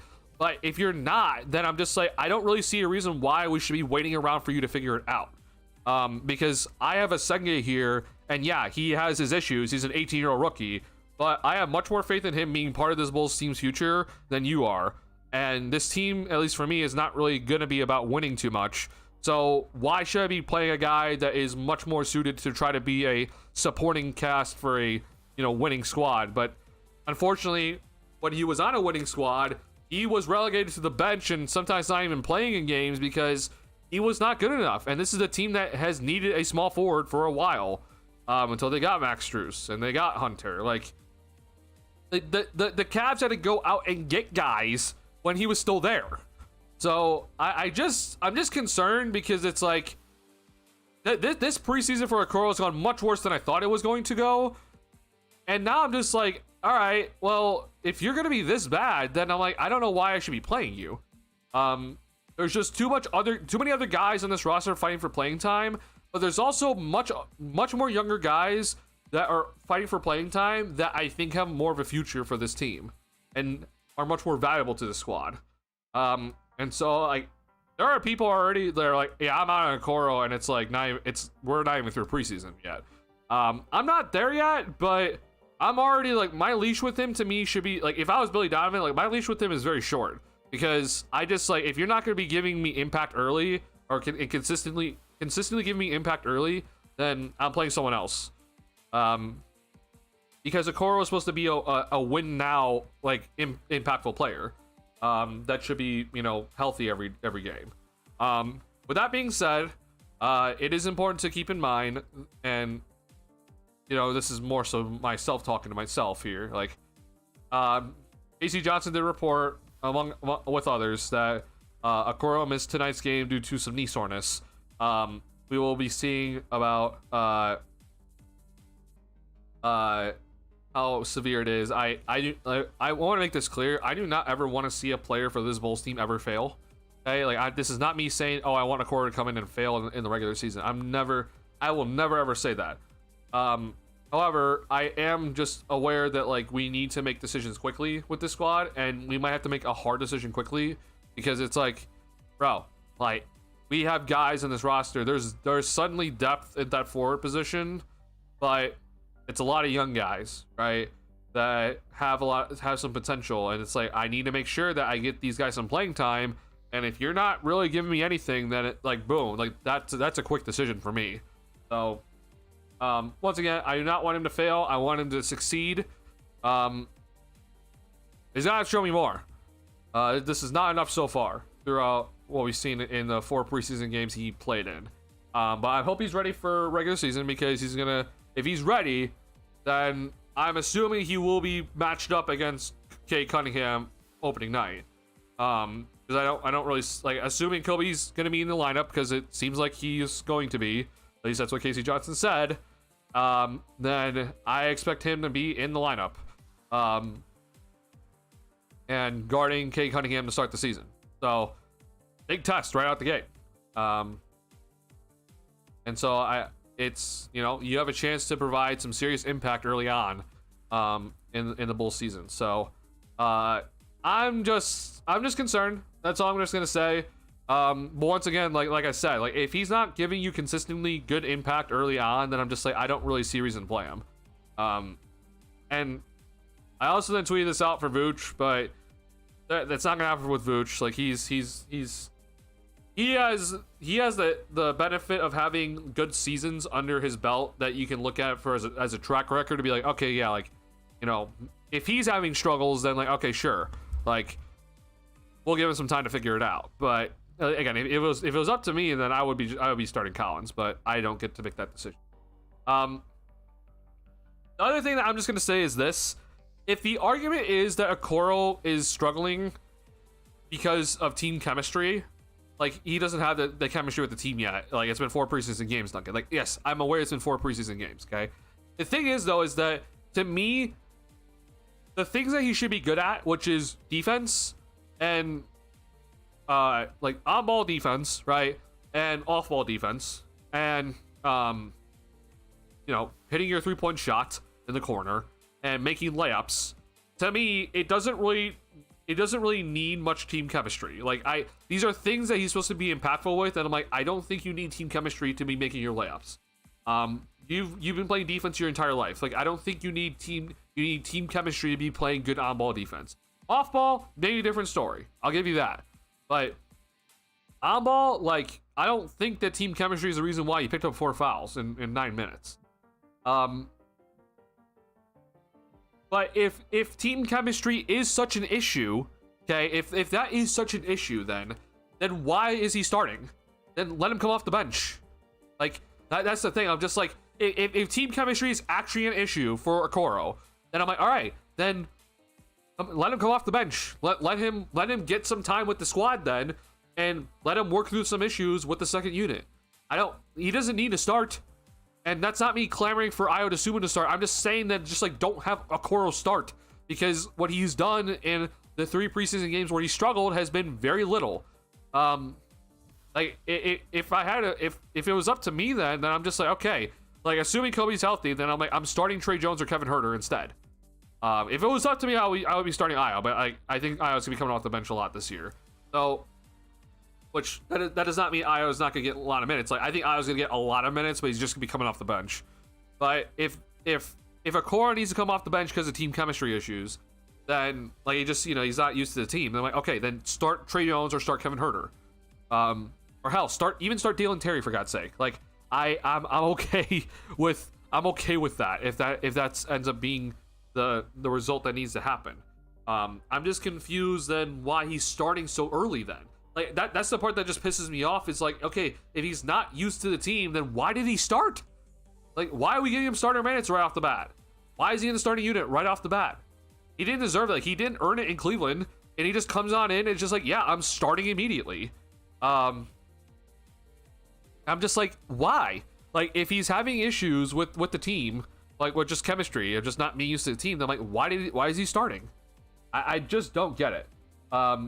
So that's my thing about Okoro. Like I'm gonna be like hampering on this because I'm very concerned about what's gonna happen with Okoro, but I'm gonna hope for the best. Like it only benefits both sides if Okoro plays well. So I'm hoping he plays well. Because if he doesn't, then I'm gonna be extremely livid at AK. I'm already pissed off because like AK to me made the wrong decision. Like I would much rather have waived Marcus Smart and his expiring contract at the end of last season for a first round pick. I would have 100% done it over taking Isaac Okoro, because that was what was on the table for Lonzo Ball. But instead we traded Lonzo Ball for Isaac Okoro, and I'm just like, oh my god. I hope Okoro figures it out because I'm concerned as we speak. So we'll see what happens here. But I don't know, man. I didn't like the trade when it happened, and I'm not liking it anymore today. At least getting trade was youth and potential. Isaac, I just don't get. I mean, the argument is just the way is what the front office has said consistently. Is that they want to get guys that are young with potential but also have experience, and I'm just like, this is the reason why you do not go and do this sort of thing. Like, Okoro this is his age 25 season. He's gonna be mostly 25 this season, okay? And you go out and you decide, yeah, I'm gonna go out and get this guy that's been relegated to the bench, even though they needed a small forward for a long time in Cleveland, and go out and trade Lonzo Ball and get nothing else in return for him. Like, I'm lost. This is not the way I would be building a team. And it definitely is not the way I would be targeting guys. So I don't know.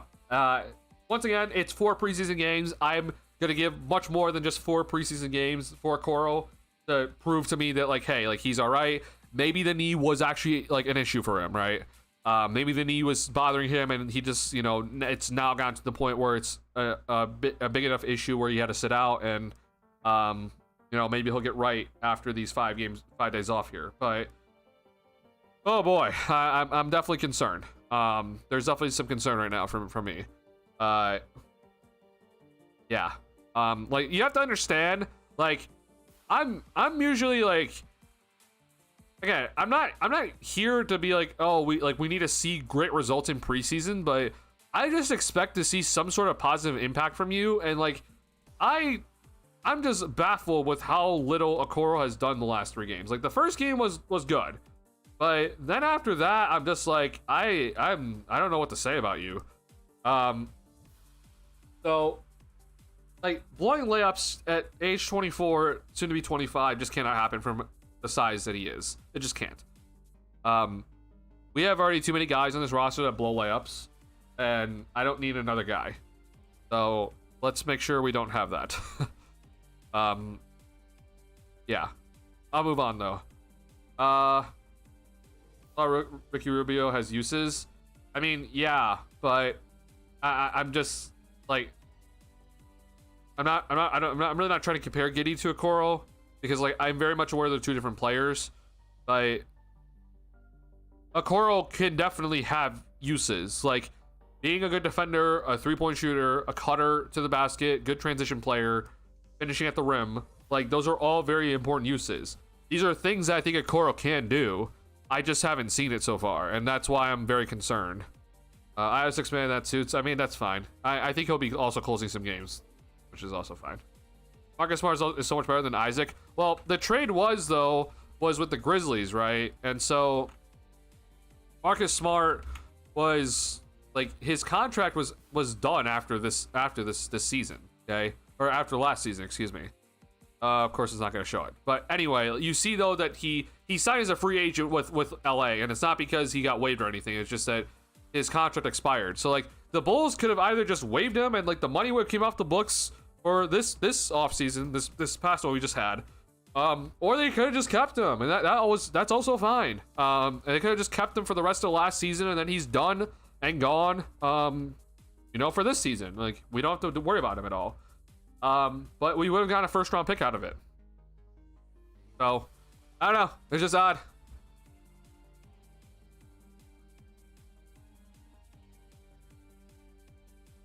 Young swings. Yeah. I mean, you're right, though. Like, these are the guys, though, that, like, if you're going to take a young swing at somebody, you should be targeting those guys, right? Guys that with little experience, right? Like, it's so funny with the whole, like, young but with experience BS that the front office is on. It's like, if I were ever going to be targeting guys that aren't getting a lot of playing time or have not lived up to their potential on their current squad, I'm targeting guys with little experience. I'm not targeting guys with experience. I'm targeting guys that don't have much experience, because I feel like that, oh yeah, you haven't gotten the playing time to show what you can do, so I'm going to target you because you haven't gotten the playing time. I'm going to give you the playing time, though.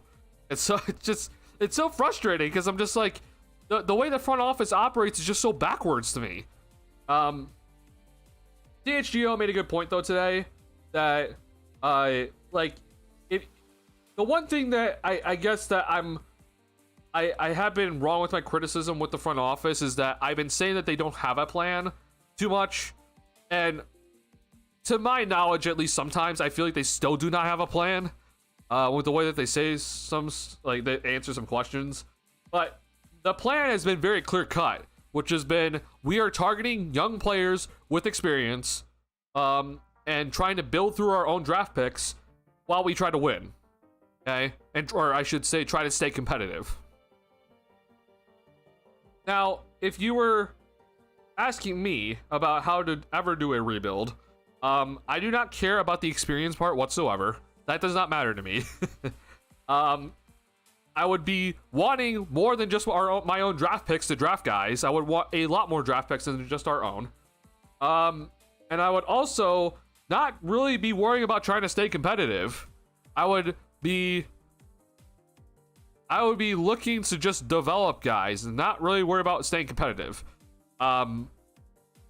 So the way that the front office is doing their plan, because this is like, it's been very clear cut. Like, yeah, this is their plan. It's target young guys with experience, drafting with our own draft picks, and trying to stay competitive. Like, legitimately, those three things, I would be doing the complete opposite if I were building the team. I personally think that trying to stay competitive is you're skipping steps. I do not understand that whatsoever. You're skipping steps and that you're trying to jump to being a competitive squad, but you don't have the talent for it yet to consistently do it, and so you're skipping steps. So therefore, you're keeping vets around, like a Vucevic, for example. You're trying to like compensate for the lack of the lack of experience on your roster, because you need experience to try to stay competitive with targeting vets. But then you also try to compensate for that by targeting guys, young players with experience, which is just ridiculous. So that frustrates the absolute crap out of me. But then also, I think you're skipping steps because you're only using your draft picks to draft, when I'm like, you should be having a boatload of draft picks. So it frustrates the crap out of me, because I'm looking at something like a Coral, for example, and it's like, he is suddenly placed with all these expectations out of him, but it's like, it's not really like, it's not his fault.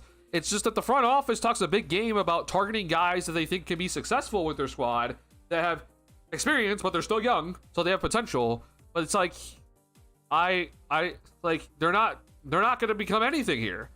Like, I question it. Especially a guy like a Koro, who it's just like the Cavs have needed a small forward, and he couldn't be their small forward. So I don't know. I'm rambling, but I'm also like, I hope people understand where I'm coming from. Where like I'm concerned with this strategy. So like it is a plan. Do I agree with it? No, absolutely not on all aspects. I do not agree with this plan at all from AK and co. But we will see if I end up being wrong, because if Buzelis does turn into an all-star, then things look a lot brighter. But I have concerns still, even if Buzelis does become an all-star. But it does give me a lot more hope if Buzelis does become an all-star. They don't even do it right for being competitive. I mean, yeah, like play a game every year, lose to Miami Heat every year. There are good players Bulls could get if they wanted to be a good playoff team this season, though they just don't. Right, but they want to make sure that they, like, this is also the weird part about them. It's like they want to be competitive, but then they also want to make sure that the young guys get enough playing time. So you're not going to be targeting the vets to put on your roster, because they'll be taking away playing time from your young players with experience. But you need to have enough vets on your roster like Vooch to make sure that you're still competitive enough. Because just young players is not going to make you competitive. Which I'm just like, that's fine. Like, if I have just a team of young players, like, I'm not looking to be competitive. Like, I'm just looking for them to develop. And if we happen to, somehow make the play-in off of that, then that's fine. But that's not what's happening. We still have vets on this roster that are getting significant playing time to try to keep the boat steady. To try to make sure the Bulls are competitive enough consistently with the young players.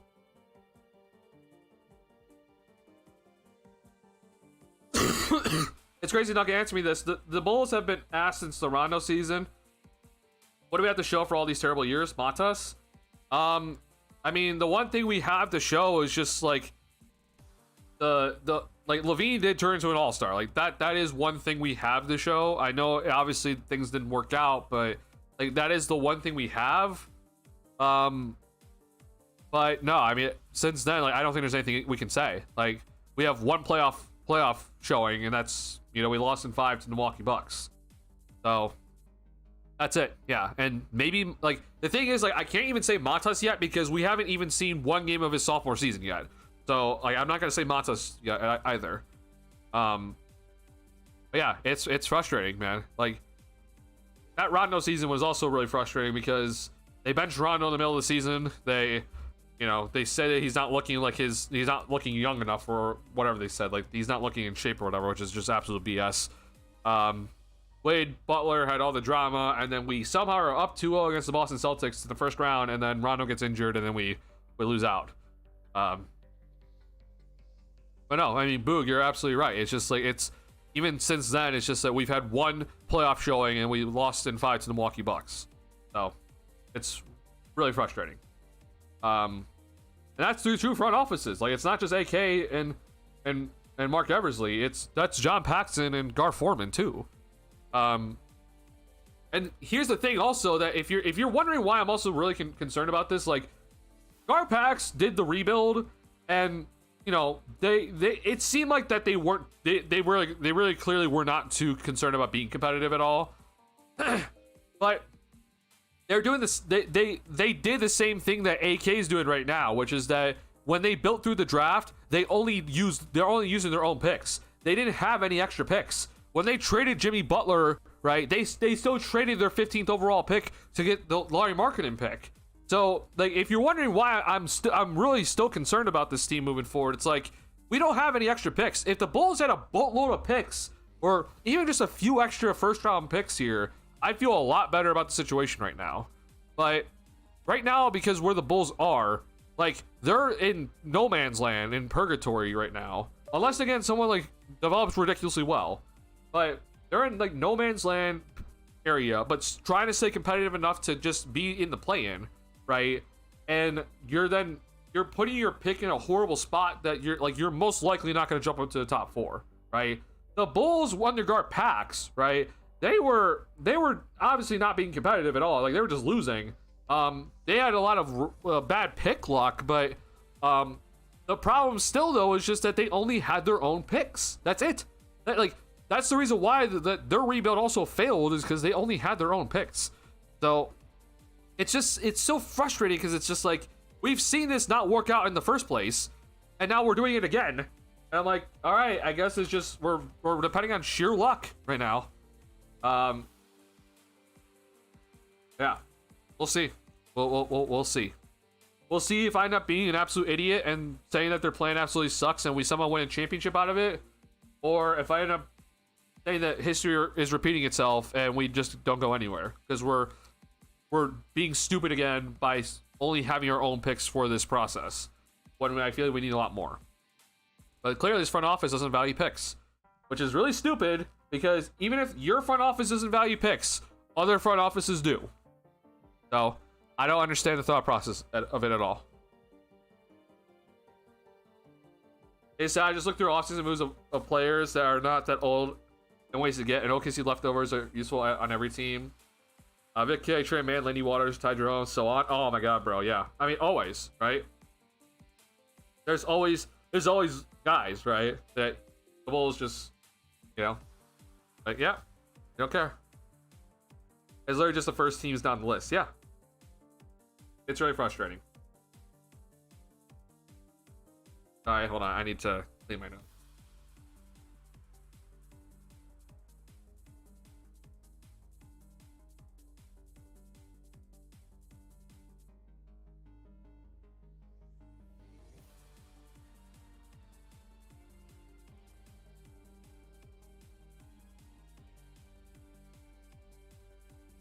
Alright, sorry, y'all.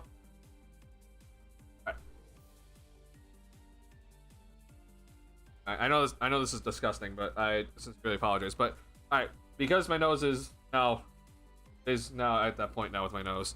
I do think that this is probably a good time to go ahead and end stream. I know that it is in the middle of it is Thursday. It's not Friday yet. So I sincerely do appreciate everyone though that stayed up late with me to watch this, watch the post game stream. I sincerely do appreciate it. So thank you guys so much, man. Like, this has been a great preseason. In terms of streams and content and everything, so I want to say thank you guys so much. This has been honestly, I've had an absolute blast. Like, this has been just honestly like some like the greatest times talking basketball in my life. So thank you guys so much for and this is just preseason, right? Like, this has been awesome. So thank you guys so much. We got to 10 likes in the middle of the stream, so thank you guys so much for getting the 10 likes in the middle of the stream. So if you have not already hit the like, if you have not already hit the like button, please go ahead and hit it, please. It helps me out a lot. I sincerely appreciate all the likes in the middle of the stream. Thank you guys so much for the likes. It truly does mean a lot. If you're new to the channel, like Bulls content, please go ahead and subscribe. And also, last little thing for me, if you have not already checked out my most recent article for OnTap Sportsnet, please go ahead and check it out. It is still relevant, even though like we've had multiple preseason games. My article is about Kobe White. So if you have not already checked that out, link is right now in chat. So go check that out. I think a lot of people enjoy the writing in that one. So please, Kobe has not played yet, so it is still very much relevant for what we're still talking about. So please go check that out. Yeah. Upcoming stuff for the Bulls for my channel here. So first and foremost, there will be a video coming out between now and the start of the season. That's gonna be giving my predictions. So it's gonna be my win loss record prediction. Any other predictions when it comes to the Bulls, player like individual or team wise. And then I'll be giving you my 5 predictions for the season, like I usually do. So I usually always give you 5, just kind of like things that I look at. Whether it is just an individual thing or it is a team-wide thing, then I'll be giving you that. So be on the lookout for that video coming out. There might also be another video after that. I'll see how much time I have here. I'm about to be pretty busy in like the next week or so, so bear with me. I know the season's starting up, but I got things also on my plate, so bear with me here. But then also, more importantly, post-game streams will be continuing on this channel. So after every Bulls game, come back to the channel and tune in to Postgame. We will be doing post-game streams always on this channel. But for the first game of the season for the Bulls, I'll be doing a pre-game stream for the Bulls versus Pistons game. So the Bulls, their first game, as we transition to that now, Bulls' first game is going to be on the 22nd on Wednesday. It is at 7 p.m. Central Time against the Detroit Pistons. So tune in around 6 o'clock. 6 p.m. Central Time for pregame on this channel. Pregame will not be, that's not gonna be consistent throughout the season. So there will not, I don't plan on doing any more pregame streams for the other games, but because it's opening day, I want to do a pregame stream. So pregame and postgame on opening day on the 22nd. So pregame is to be at about 6 p.m. Central Time. Postgame will be about 9:30 p.m. Central Time. One of the game obviously does end here. So ready for the first game of the God, I'm gonna keep saying preseason. Be ready for the first game of the regular season come Wednesday the 22nd. So get ready for the Bulls and Pistons matchup, as we all know and love. Player award and standings. Yeah, that's gonna most likely be I might make a video. Sorry. I might make a video for the player awards and the standings. So the standings I will always do in my prediction video, like my win-loss prediction video for the East. You'll get my Eastern Conference standings in that video. For the West, I guess I might make a video for that stuff, like a separate video for, like, you know, both conferences and then also the awards. But I plan on always doing them like in the pregame stream. The pregame stream on the first day of the season for us. That's typically when I do it, but I guess I can make a video. That might honestly be better, and then we can talk about what my predictions are. But yeah, so be on the lookout for that, for all that sort of stuff. Yeah, well, I'm looking forward to all the content. Also look out for an article from me soon. So like I said, go if you're not familiar with OnTap Sportsnet, go check out their content and all the other content creators, and then be on the lookout for any sort of content coming from me, as I'll be doing content for them all season long. And by the way, also not just in written form, by the way. There's plans also for not just written form content from me. So be on the lookout for an announcement from me when something else comes out. Yeah, be on the lookout for that sort of stuff as well. All right, y'all. Thank you guys so much. I sincerely do appreciate all the support. Thank you, Charles, specifically. You kind of carried the stream today. Thank you guys so much for everything. Yeah, I'm looking forward to the season. I'm looking forward to a great season and continuing this great community. And we're gonna be doing probably the most amount of content we've ever done in the season. So I'm really looking forward to it.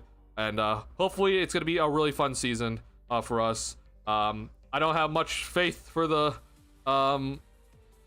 franchise itself, but no matter what, I'm hoping to make it a fun season, and do my best job with all the content and everything. So I'm in a very privileged position to do so thank you guys so much for giving me this position, and hope you guys are gonna be enjoying everything. So I sincerely do appreciate it. But with that being said, though, I will be seeing you guys next time on stream on the 22nd here. So pregame stream on the 22nd at 6 p.m. Central Time. Postgame stream also that day. But I'll probably be seeing you guys before then in a video. That being said, thank you guys so much. Have a good night. Be safe. I'll see you on the next video. Peace.